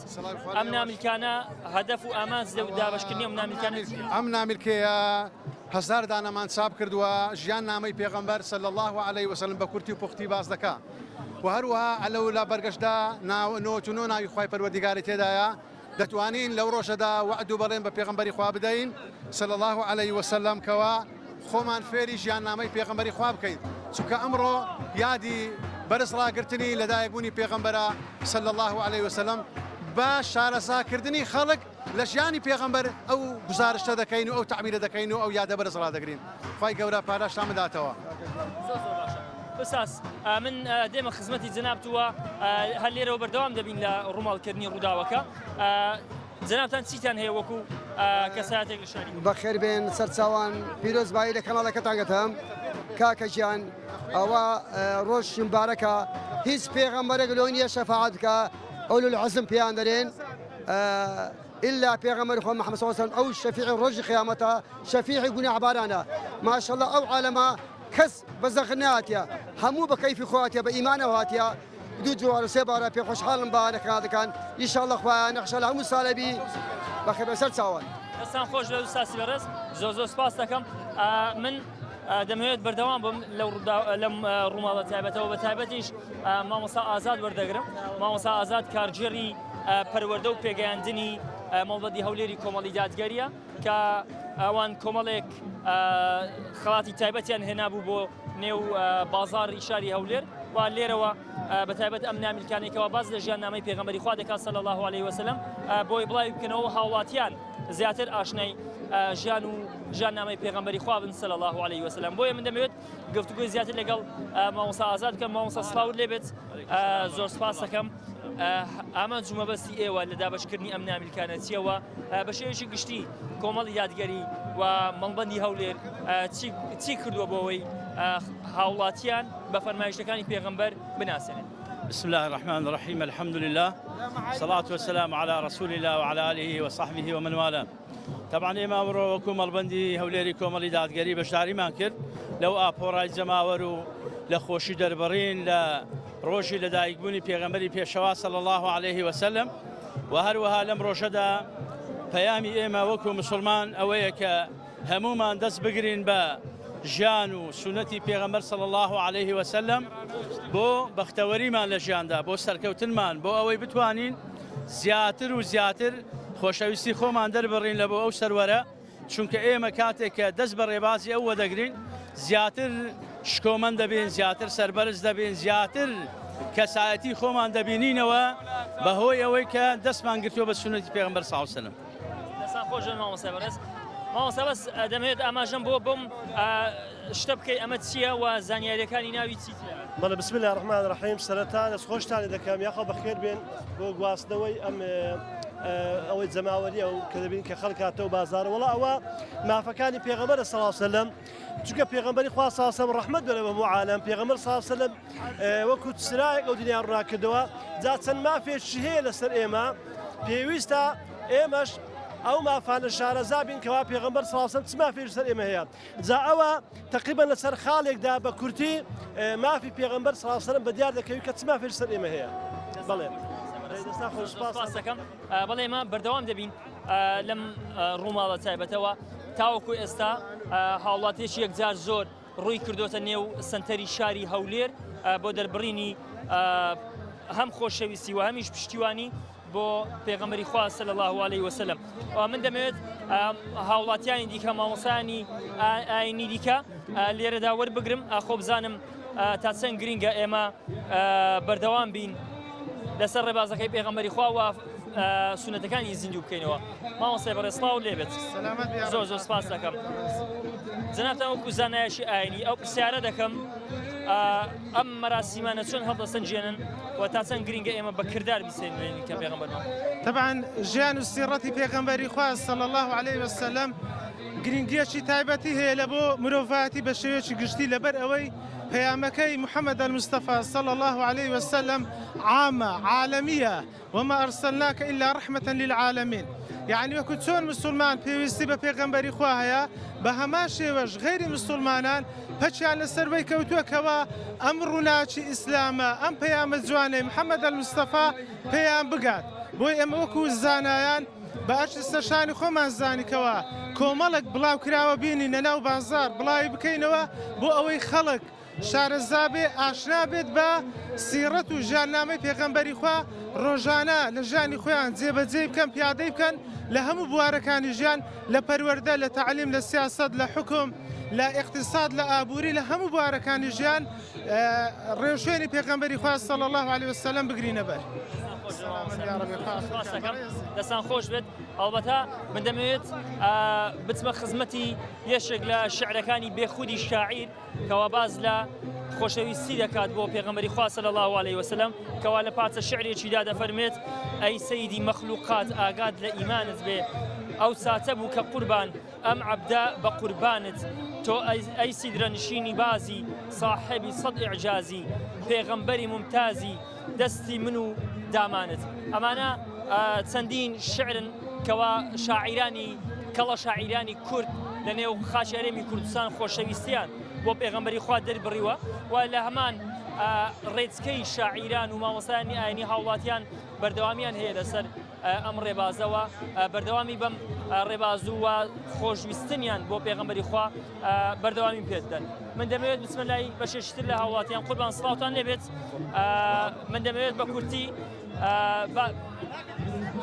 باسی سڵاوتان لێبێت قوربان زۆر سپاس دەکەم دەمەوێت ئەو پرسیارە بکەم جەنابتان هاتوونەتە ناو بازار بۆ چمە بەستێک هاتوونە بەناوی خوای گەورە میرەبان زۆر سپاس بۆ جەنابتان وەڵای من منداڵەکانمی ناوە بۆیە پێیان برم لەو ڕۆژەدا کە چ کەسێک هاتۆتە دنیاوە چ کەسێک چای بە دنیا هەرێناوە زیاتر منداڵەکانە فێرکەم لەو ڕۆژەدا بەڕاستی تا چەند گرینگە منداڵەکانت فێری ئەوە بکەی سیرە و ژیاننامەی پێغەمبەر شارەزا بن و سونەتەکانی زیندوو طبعا بەتەئەکید یەک ڕۆژ بەس نەبوو یادکردنەوە یادداگیری پێغەمبەری خوا صلی الله علیه وسلم پێویستە تۆ ساڵی کامل ئەم ڕۆژە لە یاد بێتن منداڵەکان فێرکەی فێرە نێژی جەماعەتەکە فێرە سیرە پێغەمبەر فێرەکە کە پێغەمبەر ڕازگۆ بووە پێغەمبەر لەگە جیرانەکانی باش بووە پێغەمبەری خوا صلی الله علیه وسلم لەگەڵ خەڵک باش بووە ئەم شانە زۆر زۆر گرنگە منداڵەکان فێر بکەین چیت هەیە بۆ هاوڵاتیان بۆ هاوڵاتیانی کەوانێ واللهی شتێکی خۆشە لەبەرەوەی بێەوەی خەڵک پارەی بدرێتن بێەوەی خەڵک هان بدرێتن بێەوەی خەڵک هیچ شتێک پێ بدرێتن هاتووتە جاد ئەمە زۆر زۆر گرنگە یعنی بەڕاستی واروەها نەرێتێکی جوانی شاری هەولێرە کە ساڵانە لەو ڕۆژێت بە دێنە سەر جادە بەڕاستیەکی زۆر زۆر جوانە شش زۆر زۆر گرنگ وایە ئەم خەڵکە بە ڕێگای پێغەمبەردا بڕۆ صلی الله علیه وسلم زیاتر زۆر زۆر سپاس دەکەم بەڵێ من دەمەوێت بەردەوام بم لەم ڕووماڵە تایبەتەی کەناڵی ئاسمانی پێیە سەبارەت بە یادی لەدایکبوونی پێغەمبەر قوربان سڵاوتان لێبێت زۆر سپاس دەکەم پێما بێەوە کوڕی تەمەند درێژ بێ یا ڕەبی زۆر سپاس دەکەم تا چەند گرینگە منداڵەکەشت تێبگەێنی وەکو خۆت کەوا شارەزای ژیاننامەی پێغەمبەر بێ سنەتەکانی پێغەمبەر زیندوو بکاتەوە. ئەمێ مسلمان پێویستە لەسەر نەوەکانیشمان فێرکە کە لەسەر ڕێبازی پێغەمبەر صلی الله علیه وسلم محەممەددا بێ کەوا شارەزایان بکەین کە لە دینی ئیسلام و کە لە بۆنە ئیسلامیەکان بەشدار بن کە هەم چەند بۆنەی گەورە و بچکە بێت. بەڵێجا زۆر باشە تا چەند گرنگە ئەو هاوڵاتیانن لێرن شارەزای ژیاننامەی پێغەمبەر بن وە سونەتەکانی بە کردار زیندوو بکەنەوە. پێویستە هەموو مزگەوتەکان هەموو کەسانی ئاینی کە لە ڕێگای خۆیانەوە کە لە ڕێگای نامیلکەوە بەشدار بن کە لە بڵاوبوونەوەی دینی ئیسلام و ژیاننامەی پێغەمبەر لەسەر هەموو ئاستی هەرێم و ناوچەکەدا. زۆر سپاس دەکەم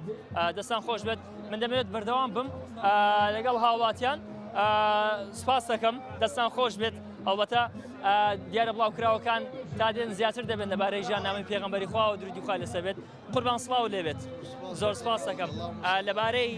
ژیاننامەی پێغەمبەرەوە تا چەند گرنگە ئێمە شارەزای ژیاننامە و سیرەی پێغەمبەر بین و هەم بە کردار بیسلمێنی کە پێغەمبەرمان خۆش دەوێت و هەمیش ئەم بۆنانە بە گرنگ سیر بکەین. خۆشیەکە لەوەدا بەڕێزت کە باست کرد ئێستا تازە دیتم لەو کۆبوونەوەی خەرکە الحەمدولیلا خەرکی هەولێراتە دەرێ ئەجنەبیەکان بەشداریان کردیە ئێستاگە لە ناو ئێرە من بۆ چاوی خۆم دیتم بەبێ جیاوازیە خدای گەورە ئەو فەزلەی بە ئومەتەکەیدایە بەبێ جیاوازی خوددا دەپەرستن ئێمە خەلاتێکی بە ئێمەی مسلماناندایە محەممەد المستەفا ئیمانمان پێینە ئەشهەدو ئەن لا ئیلاهە ئیلا الله وأشهد أن محمد رسول الله دي پیغمبر صلی الله علیه و آله بە گوتە دینی ئیسلام دینێکی جوانە ئاشتەواییە تەباییە ئەگەر بێی تەمەشە هەموو دینێک بکەی بە تایبەتی دینی مسلمانان دینێکی خۆشگوزەرانیە دینێکی پەیڕەوکردنی تەواوی توبی و جسمی و برایەتی و خۆشگوزەرانیە لە بۆ ئەو شەخصەی کە خۆی دەیەوێتن. سپاس لۆخوای گەورە ئینشاءالله لە هەولێرش باش پێشوازی لێکرایە بەس داوا لە مامۆستایەکان دەکەم زیاتر بن پێشوازی لۆ ڕۆژێکی وشی ئێستا مەفروسە مامۆستایەکان لە سەمینبەرەکان زیاتر پێشوازی لێ بکات. زۆر سپاس دەکەم بەڵێ ئێمە بەردەوامین لە ڕووماڵکردنی ئەم یاد و بۆنە تایبەتە هەڵبەتە مامۆستایانی ئاینی لێرن من دێمەوە خزمەتی بەڕێستان مامۆستای بەڕێسڵاوت لێبێت زۆر خۆشحاڵم لە ئێستادا لە خزمەتی جەنابەتدام سپاس دەکەم ئەم مەراسیمانە لە ڕووی ئاینیەوە تا چەند گرنگی پێدراوە و ئێمە تا چەند گرنگە بە کردار بیسلمێنین پێغەمبەرمان خۆش. بسم الله الرحمن الرحيم قال الله تعالى يا أيها النبي إنا أرسلناك شاهدا ومبشرا ونذيرا وداعيا إلى الله بإذنه وسراجا منيرا خوا أو آياتين أرديا بو پیغمبري خوشويز کە پێغەمبەری خوددا بۆ ئێمەی ناردیە شاهیدە لەسەر ئێمە ئایا چۆن خۆ دڵخۆشەکەین چۆن ئەخلاقمان لەگە ئەخلاقی پێغەمبەری ڕاستەکەین چۆن لەگە ماڵ و خێزان و لەگە دەور و بەر و دەوڵەمەند لەگە فەقیر و فەقیر لەگە دەوڵەمەند و عالم مەسئول لەگەڵ نامەسئول و ئان هەموو لەگەڵ یەک هەموو پێغەمبەر شاهیدە لەسەرمان ومبشرا ونذيرا مزجینیشمان ئەداتێ ئەگەر باش بین بە بەهەشت ونذيرا ترسيشمان أداتي بجهنم أجر لقلي خراب بين منافق بين دلمان خراب بي ظلمي بكين هر كردويشي بدو خراب بكين أوش نذيرا وداعيا إلى الله پیغمبری خدای بانگواز أكال لو ري خدای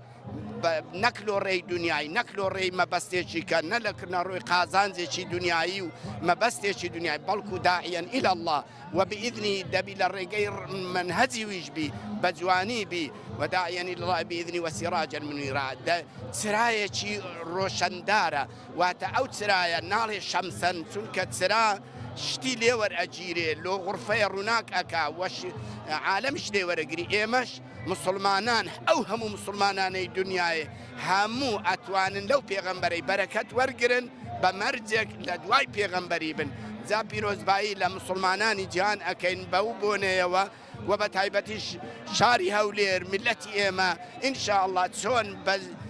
جسمو بأشكرائي خونشان أدن كخو بيغمبري عن خوشوي لسديني خواينا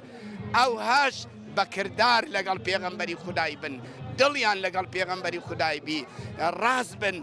لەگەما خێزان لەگەڵ مێردی مێر لەگە خێزانی براو خوشک و خزم و کەس و گسکە و گەورە هەموو لەگەڵ یەک باش بن وەکو خوا دەیوێ وەکو پێغەمبەری خوا دەیوێ جا ئینشاءالله ئەوانەی بەشدارن بە ئیزهایە بە خێرە بە چاکەیە بە سەردانە بە ناو بازارە بە دڵە خدا جەزای هەمووان بداتەوە ئینشاءالله شارمان لۆ خۆشکە ئینسانی خراپ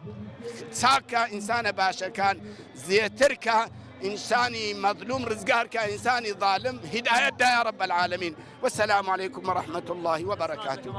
زۆر سپاس دەکەم دەستماز دەکەم بەڵێ من دەبێت زیاتر هاوڵاتیان وەربگرم بەتایبەت ئەوانەی کە هاتوونەتە ئێرەوە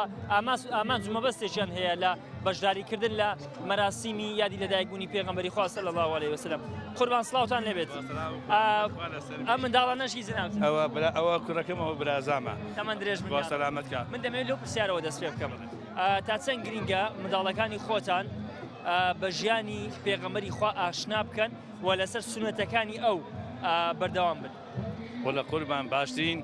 یادکردنەوە خۆشەویست پێغەمبەری خوا سەلەم ڕەنگ بداتەوە لە ماڵ و مناڵەکەمان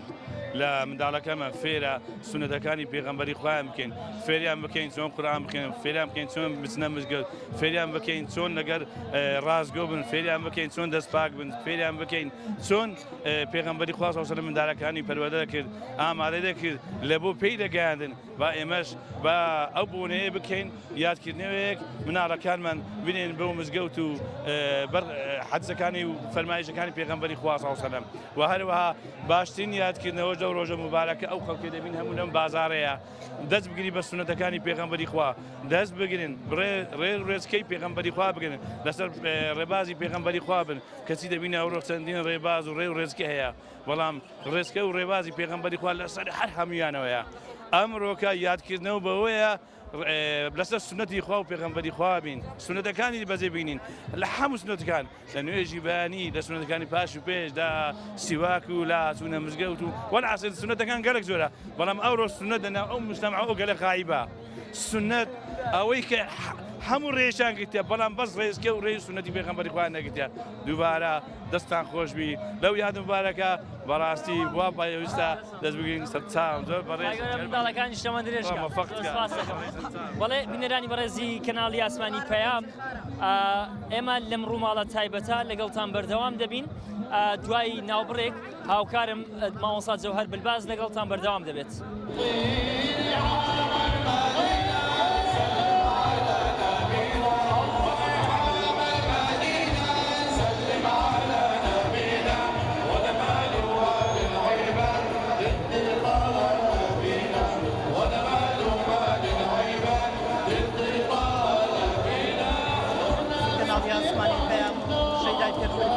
الله عليه وسلم ئێمە لە خزمەتانە بەردەوامین بۆ گواستنەوەی ئاپۆڕای زەماوەری ئەو خەڵکە با زۆر و خۆشە لە خۆشەویستی پێغەمبەری خوایە صلی الله عليه وسلم کە لە خزمەتی ئەوەی بەڕێز و خۆشەویست دادین هەر لە میانەی گواستنەوەی ڕۆماڵی تایبەتی ئەو دیمانە تایبەتە کە لە خزمەتی پێغەمبەری خوا دامین صلی الله عليه وسلم لە خزمەتی ئەو بەڕێز دەبین سەلامی خوای گەورە لەسەر عەلەیکم السلام ورحمة الله وبركاته بەخێر هاتین تەلەڤیزیۆنەکەتان دەکەین بۆ ئەم مانگە مبارەکەی بۆ ئەم مانگە جوانەی بۆ ئەم مانگە پڕخۆشی و شادی کە خەڵک لەو مانگەی زۆر دلی خۆشە و هادلی خۆشببی ڕۆژانی دیشە هادلی خاوێن کاتۆ دلی خۆی خۆشکە کە ئێستا دەبینی جەماوەرەی یەکجار زۆر ڕووی لە شاری هەولێر کردە شاری سولتان مزەفەر شاری هەولێر شارەکی ئارامە بەڕاستی بەس لە ڕووی معنەوی مادی بڕێک خراپە ئینشاءالله خوای گەورە بەبەر ڕەحمەتی ئەو مانجی مەولودەی دێخێتن خەڵکەکە دلی خۆش دەبێتن دلی ئارام دەبێتن ساڵانە بەڕێستان لەو ڕۆژە دێنە دەرێ لە بەوەی کە خۆشی دەربڕن بەڵێ هەموو ساڵە کاتینە چوە دەکە کە بێ خۆشەویستی پێغەمبەرمان صلی الله علیه وسلم ڕۆم بە قوربانی بی ئەوە هەرهیچ لێ دەکەین لۆ ئەنجامدانی مانجی مەولودی ڕەمزەکە یعنی کە وەکو جەژنەشی لەدایک بوونی وێ بەس دڵەکانمان خایەکەینەوە بە حەدیسەکانی بە قورئان خوێندن بە سنەتەکانی عیاکەینەوە باشترە وەکو نمونێ ئەو کوڕێک کە حەدیسەکانی ئەو چەند مانگە لەوەبەر ئەمری خوای کرد خۆشەویستی پێغەمبەری خوا صلی الله عليه وسلم هەر ئەوەیە کە ئێمە یادی کەینەوەیان لە ژیانی ڕۆژانە خۆوانە ڕۆژانەمان بەردەستەی بکەین ڕۆژانە حەدیسەکانی لەبەر بکەین ڕۆژانە حەدیسەکانی عیاکەینەوە نوێکەینەوە سنەتەکانی جێبەجێکەین ئەوە خۆشەویستی پێغەمبەرە خۆشبی پیرۆز بیاخوا بەڵێ ئەزان خۆشەویستان هەر لەگەڵتان بەرداوامی لە خزمەتی بەڕێز خۆشەویستە سلام عەلەیکم ئەو ڕۆژە پیرۆزت پیرۆز خی گەورە لە هەموو مسلمانانی بەڕێز پیرۆزیکە ئینشاءڵڵا ئەوانەی کە عیزەتیان هەیە لە سەردین نەوەکو ئەوەی تەنها جۆش و خۆشیان هەیە لە یەک ڕۆژدا ئەو کەسانەی کە مەسەلەن لە ڕۆژانەدا سونەتەی محەممەد المستەفا صلی الله علیه و سلم لەسەر ژیانیان تەطبیق دەکەن باشە دەکرێت پێم بڵێ بۆن منە ئەو وتێکە بەرزتان فەرمووتان کەسانێک بەس سیادەکە دەکەنەوە لەوانەیە لە ڕژانی ڕۆژانە خوانە شوێن پێ هەڵگرێکی ڕاستەقینە و کردداری نەبن چۆن بتوانن ئەو ظاهیرێ بکەنە باڵتنی و کردداری پێ بکەن بەڵێ ئەوە تەنها بە یەک شت دەکرێت ئەویش ئەوەی کەوا مەسەلەن لە ژیاننامەی محەممەد المستەفا صلی الله علیه و سلم تێبگەن نەوەکو تەنها مەسەلەن لە یەک ڕۆژدا بێن و لە بازاڕەکەی داهاتوو چی بکەن و خلاص و بڕا ئەمە هەموو کتابەمان هەیە تەنها یەک جار لە ژیانی خۆیاندا لە ژیانیان یەک جار ژیاننامەی پێغەمبەر ماوە صلی الله علیه و سلم تەواو بکەن یەک جار ڕیسالەی پێغەمبەری خوا صلی الله علیه و سلم بە خۆیان بخینەوە نەوەکو مەسەلەن تەنها بیانەوێتن لە ڕۆژێکدا تەطبیقی بکەن چ تەطبیقکردنێک تەنها هەڵپەرچەیەک و لە بەدوو سرود کۆتایی نایە چەندە پێویستە ئێمە لە سیرەت و ژیانی پێغەمبەری خوا ئاشنابین صلی الله علیه و سلم وەکو ئەوەی وایە کە کو ئینسان پێویست دەکات شارەزابی کەوا بزانی کوڕی چێیە ئەوها پێویست دەکاتن کە لە سیرەتی محەممەد المستەفا صلی الله علیه و سلم شارەزاد لەبەر چ لەبەر ئەوەی ئەمە بەرنامەمانە ئەوە عەقیدەمانە ئەوە بیر و باوەڕمانە ئەگەر ئینسان و چاوساغ و پێشەنگ ئەگەر ئینسانێک شارەزانە بیتن لەو کەسێکەوە باسی دەکە ئەو کەسێکەوە قودوەیتی ئەو کەسێکەوە مەسەلەن لەسەر ڕێبازیوی دەڕوا کو بتانی وەسفی بکات کو بتانیتن مەسەلەن ئەگەر کەسێک پرسیاری لەبارەی ژیانی کرد کو بتانی جوابی بداتەوە چۆن شوێن پێ هەڵگری وانە کوبتانی مەسەلەن شوێن هەڵگری بین و بتانین کەسێک بڕوا پێبینین کە ئەو محەممەد المستەفا صلی الله علیه و سلم نێردراوی خوای گەورەیە ئەمە سوپاسی زەنا بدەکەین بۆی بوتە جوانەکانت بەشەگەر پێمان بڵێ دەتوانیت چۆن ینی بە هەڵبەستەیەک بە هۆندراوەیەک بە سرودێک چۆن دەڵێ ئەو یادا گەرمترکەین ئینشاءڵڵا بسم الله هەماڵ و میرم تۆی چێرای ژینم یا نەبی هەماڵ و میرم تۆی چێرای ژینم یا نەبی بافیدای تۆ بێگیانی شیرینم یا نەبی یا نەبی یا رسول الله یا خير البشر يا نبي كليلي دهر باي باغي بغاشتم يا نبي يا نبي قرلا جوري بم بئين فرادي يا نبي یادی تۆم بەسە بۆ دڵنەوەین یا نەبی یا نەبی ئەڵڵا یا نەبی اللهم صل على سيدنا نبي سيدنا محمد خوارد راسك ان شاء الله خواهی پاداشتان بداتەوە و بە هیوام یعنی مەسەلەن هەموو کەسێک لەو ڕۆکەوە دەست پێ بکە کەوا کتابێکی پێغەمبەری محەممەد المستەفا صلی الله علیه و سلم لە ژیانی خۆی بیکاتە ئیجباری و بیخینتەوە ئینشاءالله ینی ئەوە یادکردنەوەی حەقیقی ئەوە یادکردنەوەی حەقیقیە بەتاکید بەڵێ بینەرانی عەزیز و خۆشەویستی کەناڵی ئاسمانی پەیامە هەمە لە خزمەتی ئەوەی خۆشەویستە بەردەوامە بین لەگەڵ ئەو کوڕە جوانەی کەوا هەم لۆگەی ناوی پێغەمبەری خوا صلی الله علیه و سلم لەسەر سینجی ناوە بۆی کە پێغەمبەری خوا لە دڵیاتی هەم زەمەدانیش وەکو ئەهلی علم کە لە خزمەتی پێغەمبەری خوا صلی الله علیه و سلم پێمان بڵێ بۆ ئەو ڕۆژاتی بازارەت و بە یادی پێغەمبەرمان صلی الله علیه و سلم على سیدنا محەممەد یعنی تو پێغەمبەری خوات خۆش دەوێت بەڵێ کو بزانین خۆشت دەوێت با دڵم یعنی با دڵ خۆشمێ سونەتەکانی ئەو جێبەجێ دەکەی بەڵێ ڕاستگۆی دەستپاشی بەڵێ چت هەیە لەو ڕۆژەدا بێڵێ وەڵا لە خۆشیان هیچم پێ ناوترێ ئاوا خۆشویستە بەڵێ ئازان و خۆشەویستانە لەگەڵتانە بەردەوامین حەزمان لێ دوو قسەمان لەوکەی بۆی کە بزانین بەڕێستان چۆن هاتوونەتە نێو شار ببوونەی یادی لەدایکبوونی پێغەمبەری خوا صلی الله علیه و سلم بسم الله الرحمن الرحيم خوا توفيق تام دا بو او رجا كإبلاغ دكنوا والله رجا هندا شادة رجا هندا خوشة يعني إنسان نازل لخوشي ولا شادي بس دبي شكري خواب كان كأو نعمته أو بيغمبره أو نور دايتما شون قال بيشي هاتني أو بيغمبره بشر لجهالة يا دجا كتشي خزين دا بقور يندكر آقر يندا برسي مجوسي بون توا إلى الموءود خامر دك وإلى الموءودة سئلت بأي ذنب قتلت أوامر إخوة دلي إن كنتم تحبون الله فاتبعوني يحببكم الله دبي أما أو بيغمبر ما خوش بجان بعمل بيغمبر ما يكدي واتشيني خو دلي بلغوا عني ولو كان آية بل دعاء بس شوف شون او پیغمبر بکوین پیغمبر خوا لشورج دعایلو ما کدیا نیگرانی غمگیر اما بوا لحجة الوداع دل تركت فيكم امرين هما كتاب الله وسنتي باشە جوانت فەرموو پێدوانیە لە ڕۆژگارێکی وەکو ئەمڕە لەو بازارێکم ڕۆکت زمەی دێ لە خۆشەویستی پێغەمبەری خوا صلی الله علیه وسلم خەڵکانێکی زۆرمان دوور کەونەوە لە سیرەت و ژیانی پێغەمبەری خوا هەم لەگەر ماڵ و منداڵی هەم لە بازاڕی کڕین و فرۆشتنی هەم لە تەعاملی کۆمەڵایەتی دوورە لە سیرەت و ئەخلاق و ڕەوشی پێغەمبەری والله ئەو ڕۆژە دەبی هەمومان شاد بین دەبی هەمومان لەو ڕۆژەوە یعنی بە جەژن بزانین ئێمە دوو جەژن هەیە بەس ئەو ڕووگە شادیمان هەیە شادێکی گەورەمان هەیە بوو چونکە خوا لە 124,000 پێغەمبەر ئەوە گەورەی پێغەمبەرانی هەڵبژارتیە ئەمەشی کردیە ئومەتی خەیر و ئومەتین ئوخرجەت للناس بوو چونکە قورئان بووی نازل بوو ئاسمانی گەورە جبرائیل قورئانی نازل بوو بەدەستی جبرائیل بوو گەورەی مەلایکەتەکان لە ئاسمانی هەفتم دانەوە ئەویش بوو گەورەترین ئاسمان دوای قورئان هات لە پێغەمبەری صلی الله علیه وسلم لوسیجی پێغەمبەری مەش بوو ئەشرەف و ئەکبەر گەورەی هەموو پێغەمبەرەکان لەوە زیاتر چمان هەیە برا ئێمە زۆر شانازی بکەین کە ئومەتی ئەو پێغەمبەرە گەورەین ئەو پەیامەشی کە پێی ببریتێت لە قورئان دۆستی قورئان بین بۆ ئەوەی سەربەرز و سەرفرازی هەردوو دنیا بین بەڵێ ئەمە هەمومان خادمی قورئانین مالئەسەف دەبی هەمومان حافظی قورئان بین قورئان تانجی سەریمەیە پێغەمبەری خوا دەڵێت تەمەسەکوا فەلەن تەضیلوا لە قورئاندا دەڵێت واعتەسیموا بحەبل الله جەمیعا ولا تفرقوا ئەو قورئانە بگرن لە ئاخری ئاەتەکە چ دەڵێت وإن كنتم على شفا حفرة من النار فأنقذكم منها لە قورئان دەڵێت جاء الحق زهق الباطل حق هات ناحق لناوچو استشهر حق ده دا تا قيامت هر حق لا يزال طائفة من أمتي قائمين على الحق حتى قيام الساعة هردمين فدائي پیغمبري صلى الله عليه وسلم او دينا بچم هيا بخوني صحابة كان مايا اماش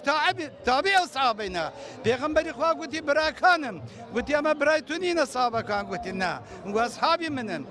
براكاني من وادين قلتي كان جدين قلتي او وقت من لنا ونيما بيروي من دكان اوانا نبرامن تقشتي برام دەستت خۆش بی زۆر سپاس بڕە جوان بەخێر بێ بۆ نێو شاری هەولێر بە بۆنەی لەدایک بوونی پێغەمبەری خوا پێم بڵێ دەتوێت لەو ڕۆژە پیرۆزە و لەو ڕۆژە خۆشەدا چۆن خۆشی خۆت دەڵبڕی بە هەموو زۆی خۆش خۆم دەبڕم زۆر حەزم لێیە هەموو ساڵەکەم یادە بکرێتەوە بە خۆشی بێت هەموو ساڵێک چەندە پێغەمبەری خوات خۆش دەوێت سەڵاو سەلام لە دڵی ڕوحەوە خۆشم دەوێت شت خۆشتر دەوێت دەبی لە داک و بابیشمان لە خۆشمان خۆشتر بێ بەڵێ ئەتوو ئاوای بەڵێ ئەتوو ئاوای پێغەمبەری خوات خۆش دەوێت سەڵاو سەلام بەڵێ کەواتە نابی لە ئەمری پێغەمبەری خوا دەرچین یەکەم شت بەجێی داک و باباکەی لە ژیانی ڕۆژانی خۆمان بەڵێ وەیە دۆست باس بەڵێ بەڕێزان و خۆشەویستان ئێمە لە خزمەتانە بەردەوامین بۆ گواستنەوەی وتای ئاپۆڕای ئەو بەڕێزانی کە لە خۆشەویستی پێغەمبەری خوایە صلی الله عليه وسلم لە نێو شاری هەولێرە کۆبوونەتەوە بۆ ئەوەی خۆشەویستی خۆیان دەربڕین بەوەی کە دووپاتی بکەنەوە کە بەڕاستی ئێمە پێغەمبەری خوامان خۆش دەوێت صلی الله عليه وسلم خۆشەویستێک کە لایەق و شیان بە گەورەی و محبوبی و پاشی پێغەمبەری خوا بێ صلی الله عليه وسلم قوربان سەلامی خوای گەورە سەلامی خوا لە ئێوە لە ئومەتی محەممەدی بسم الله الرحمن وما أرسلناك إلى رحمة للعالمين ئەوە گەورەترین وشەی لەسەر ڕووی دنیای بەڕاستی کە خوای تەعالا پێغەمبەرێکی نازدار لۆمەی نادا صلی الله عليه وسلم هەتا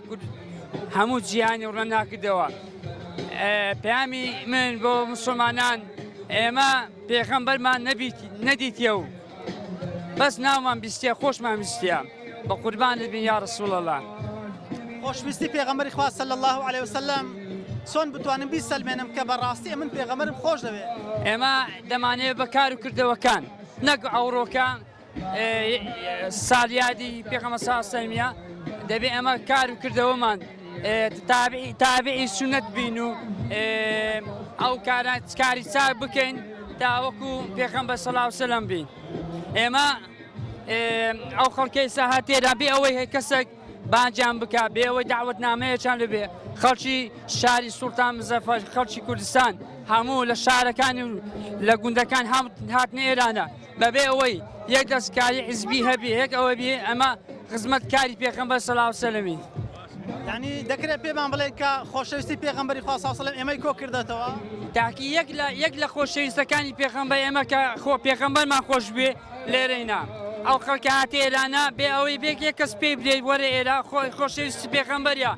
هێشتا ئەمە بەتەواتی خۆمان بەتەواتی پێغەمبەری خۆمان نەمان ناسیە ئەگە بەتەواتی بیناسی زیاتریش دەکەین لە ئەوڕۆکە بەڵێ بینەرانی بەڕێز و خۆشەویست ئێمە هەر لەگەڵتانین بۆ گواستنەوەی ئاپۆڕی جەماوەری ئەو خۆشەویستانی کەوا لە خزمەتی پێغەمبەری خوادان صلی الله علیه و سلم بە بۆنەی ئەوەی کە لە ڕۆژێکی وەکوم ڕۆیە پێغەمبەری سەرمەشق و پێشەوامان سەڵات و سەلامی خوای گەورەی لەسەر بێ لەدایک بووە دووپاتی ئەوە دەکەنەوە کە لە عشق و بینی پێغەمبەری خوای ئامادەین ئێمە بە هەموو جۆرێک چۆن بە زاهیری ئاوا دەبین کۆبنەوە لە خۆشەویستی ئەوە بەڵێنیش دەدەن بۆی کە لە ژیانی ڕۆژانی خۆمانە شوێن پێ هەڵگیری ڕاستەقینە یان جێبەجێکاری فەرمایش و سنەتەکانی پێغەمبەری خوا بین صلی الله علیه و سلم شاعرانیش لە مەدح و سەنای پێغەمبەری خوایە صلی الله علیه و سلم هەمیشە وتەی جوانیان داڕشە بۆی چۆن ئەوینی خۆیان دەرببڕن لەسەر پێغەمبەری خوایە وەکەوەی کە دەڵێ فیدات بێ ڕۆحی شیرینم هەتا کەی دڵ پەرێشانی بەڵایێوات بەسەرهێنام چ کەس دەرمانی نازانی زمانێکە لە گۆشەی بێکەسی ڕەنزوری تۆیە دڵ حەبیبم کەعبەکەت نابێ ئەگەر خۆت بێیە سەربانی حەبیبم کەعبەکەت نابێ ئەگەر خۆت بێیە سەردانی کەسێ لەم عەسرە نەئیدیوە بە شەر وەک تۆ بە شیرینی تەحەیڕما لە تەسویرت ئەگەر نەقاش ئەگەرمانی بەڵێ خۆشەویستان و بەڕێزانە هەر لە خزمەتانە دەبین بۆەوەی کە زیاتری ئەو خەڵکانە زۆش و خۆڕۆشی دڵیان ناخی ئەوەی کە هەڵدەقڵسێ لە عشق و ئەوینی پێغەمبەری خوایە صلی الله علیه و سلم لە ڕۆژگارێکی وەکو ئەمڕۆیە کۆی کردوونەتەوە بۆ ئەوەی بەدەستە جەمعی لەگەڵ هاوزبان و هاوشاریانی خۆیانە خۆشەویستی پێغەمبەری خوا دووپاتکەنەوە ڕای بگەێنن کە بڵێ ئێمە تەنها قودە و چاوساغ و پێشەنگ و پێشەوەیەکمانەیە کەویش محەممەد المستەفایە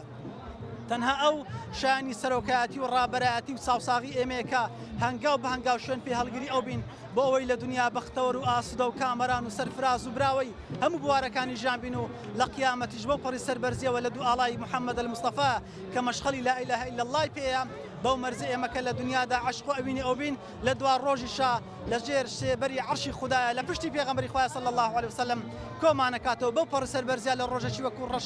ڕۆژی مەحشەرە پێغەمبەر کە لە دنیا چاوساغمان بوو لێوێن دەرش قودوە و پێشەنگ و پێشەوامان دەبێت هەر لەگەڵتان دەبین خۆشەویستان بۆ گواستنەوەی وتەی ناخی ئەو بەڕێزانێکەوە لە دڵیانە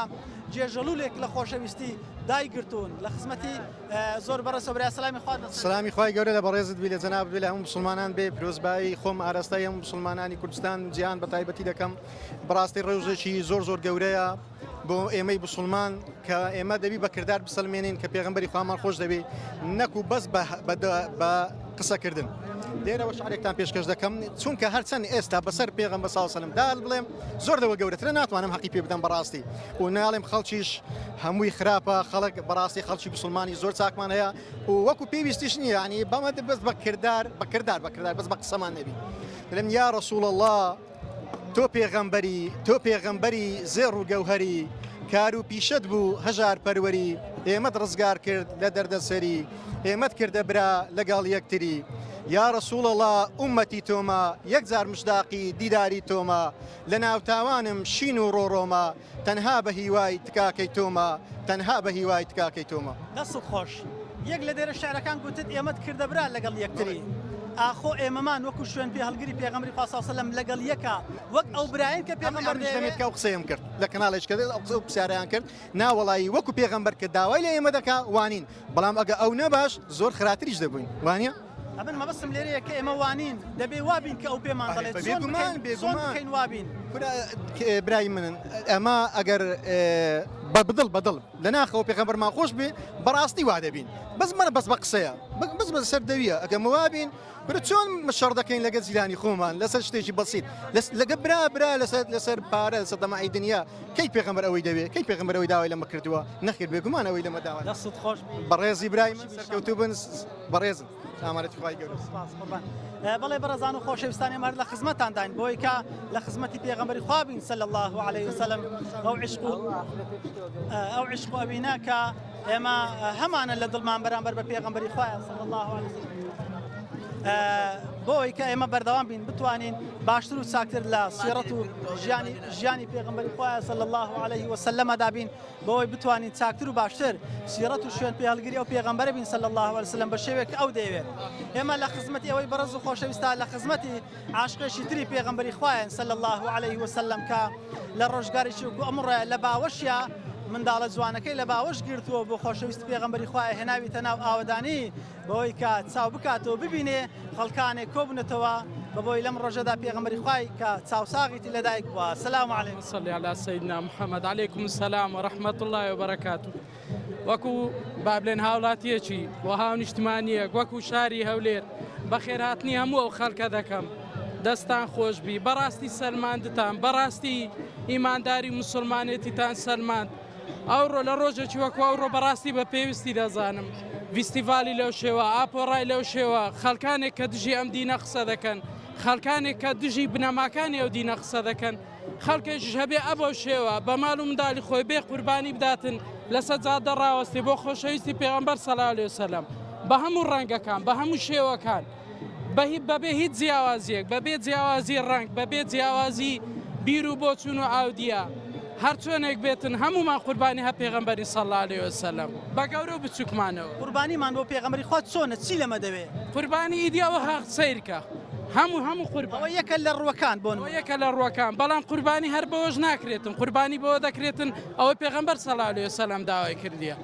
مناڵەکانمان بچووکەکان با فێر بن خۆشەویستی پێغەمبەر چۆن دەبێت صلی الله علیه وسلم خۆشەویستی پێغەمبەر بیدعەیە لەوانە دەپرسم کە دەرێن ئەوە مەولود بیدعەیە پێیان لێیان دەپرسم خۆشەویستی پێغەمبەر بیدعەیە ئەگەر بیدعەیە بۆ ئەو هەموو خەڵکە ئەو هەموو هەزار ساڵە ئەو هەموو خەڵکە خۆی کردوتە قوربانی خۆشەویستی پێغەمبەر صلی الله علیه وسلم پێغەمبەر دەفەرمێ من سەلم المسلمون من لسانی وەیەدی ئێمە چۆن بتوانین بۆ نمونە یەک لە ڕەوشتەکانی پێغەمبەری خوا بۆی مسلمانێکی دروست و چاک دەربچین بۆی کە مسلمانان و دەوروبەرمان ئەوەی کە تەعاملمان لەگەڵیان هەیە لە دەست و زمانمان ئەمین ڕاستە ئێستا ئێمە زۆربەی خەڵک کە دەبینی هەمووی هاتوونەتە دەر بێ ئەوەی بیر لەوەی بکاتەوە چی ڕوودەدات چ دەبێت چ نابێتن ئەدیەوە ئەوە خۆشەویستی پێغەمبەر نییە ئەدیەوە سەلیمە المسلمون من یەدیه و من لیسانیه نییە ئەو هەموو خەڵکە هاتوونەتە دەر سیرکە ببینن دەستت خۆش بسپاس سەرچاوان خۆشحاڵ بەڵێ بەڕێزان و خۆشەویستان ئەمە لەگەڵتانە بەردەوامین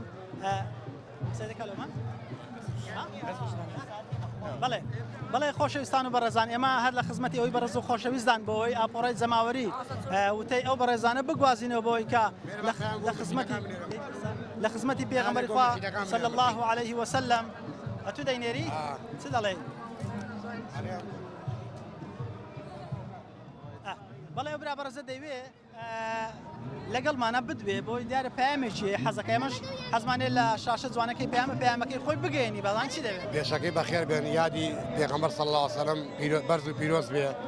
من وە خەڵکی کەرکوو لە کەرکوو هاتوومە پڕ بەدڵ پیرۆزبایی لە هەموو ئیسلامەکەم لێرە پامێکمان بۆ ملحیدەکانەیە بۆ مەریوان هەڵەبجەیی بۆ کۆمەڵێک شتیوان عەبدوڵڵا و نازانم چییە کۆمەڵ و بابەتانە بەڕاستی دینی ئیسلام سەربەرزە بە ئێوە دینی ئیسلام کەم نابێتەوە فەرموشاری هەولێر کە جەماوەری خەڵکی هەولێر یعنی بە ملیۆنان خەڵک هاتووە بۆ یادی پێغەمبەر صلی الله علیه وسلم بۆیە لەم ئیزاعی پەیامی کۆمەڵی ئیسلامیەوە سڵاو ڕێزمان بۆ هەموو مسلمانانی جیهانەیە بە تایبەتی شاری هەولێر و کەرکوو سلێمانی دەستت خۆش بسۆر سپاس دەکەین بەڵێ بینەرانی ئازیز و خۆشەویستی شاشە جوانەکەی کەناڵی ئاسمانی پەیامی پەیامدار ئێمە لەگەڵتان بووین لە ماوەی ڕابردوو بۆ ڕماڵکردن و گواستنەوەی عشق و ئەوینی ئەو خەڵکە دڵسۆزەی پێغەمبەری خوایە صلی الله علیه وسلم لە ئاپۆڕایەکی جەماوریە بە بۆنەی ساڵوەگەر لەدایکبوونی پێغەمبەری خوایە صلی الله علیه وسلم بە ڕووکەش وڵاویان کردەوە و ڕایانگەیان کە ئێمە بەڕاستی پێغەمبەری خوامان خۆش دەوێ پێغەمبەری خوا کۆمانەکاتەوە خەسڵەت و سیفەت و ڕەوشتەکانی پێغەمبەری خوا عەلەیهی سەڵات وسەلام لە ناخماندایە لە کردارماندایە لە هەڵسان و دانیشتن و خواردنەوەمان هەمیشە هەموو کاتێک پێغەمبەری خوامان لەبیرە ساڵ 12 مانگ شەو ڕۆژ 24 ساعت ئێمە بەبێ عشق و ئەبینی پێغەمبەری خوا ناتوانین بژین خۆشەویستیمان بۆ ئەو هەم لە دنیا ئاسوودە و بەختەوەر و کامەرانمانەکە هەمیش لە دوا ڕۆژرا سەر بەرز و سەرفراز و بەختەوەری یەکجاریمانەکات خۆشەویستان و بەڕێزان لەگەڵ هاوکارم بەڕێز کاک ئیدریس محەممەد و برانم لە دواوەی کامێرا لە خزمەت ئێوەی خۆشەویستدا بووین بۆ گواستنەوەی سۆز و ئەوینی ئاپۆڕی جەماوەری نێوشاری هەولێر و دەوروبەری سوپاسی بینێریتانەکەین ئێستا کەشتەگەڕێنەوە نێو ستۆدیۆ سوپاس بۆ هەموو لایەک خوای گەورە هەموو لایەکمان وەفق و ڕاژیرا و بەردەوام کاتمان کاتە شەیدای پێغەمبەری خوا و لە دوا ڕۆژشا بەدەستی پیرۆزی ئەوە ئاوی کەوسەر بنۆشین سلام عەلەیکم وەڕەحمەت الله وبەرەکاتوه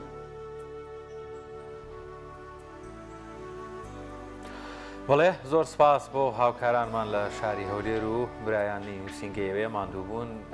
دووبارە یادی لەدایکبوونی سەروەری مرۆڤایەتی پێغەمبەری ئیسلام دڵخوای لەسەر بێ لە هەموو مسلمانان پیرۆز بێت دومێ دەکەین ئەم ڕۆژە بێتەمای خێر و خۆشی بۆ هەموو لایەک سپاس دووبارە بۆ هاوکارانمان لە شاری هەولێرەوە لەگەڵمان زۆر سپاس ماوەساشوان بەو هیوایی کە ئەمڕۆ دووبارە پەیمان تازە بکەینەوە کە شوێن سونەتەکەی پێغەمبەری ئازیزمان صلی الله علیه وسلم بکەوین و بتوانین شوێن پێی ئەو هەڵبگرین و تەواوی ئەو کار و کردەوە چاکانەی کە ئەو پێی خۆشە جێبەجێ بکەین تا بەرنامەیەکی دیکە بەخواتان دەستپێرین خواتان لەگەڵ خواتان لەگەڵ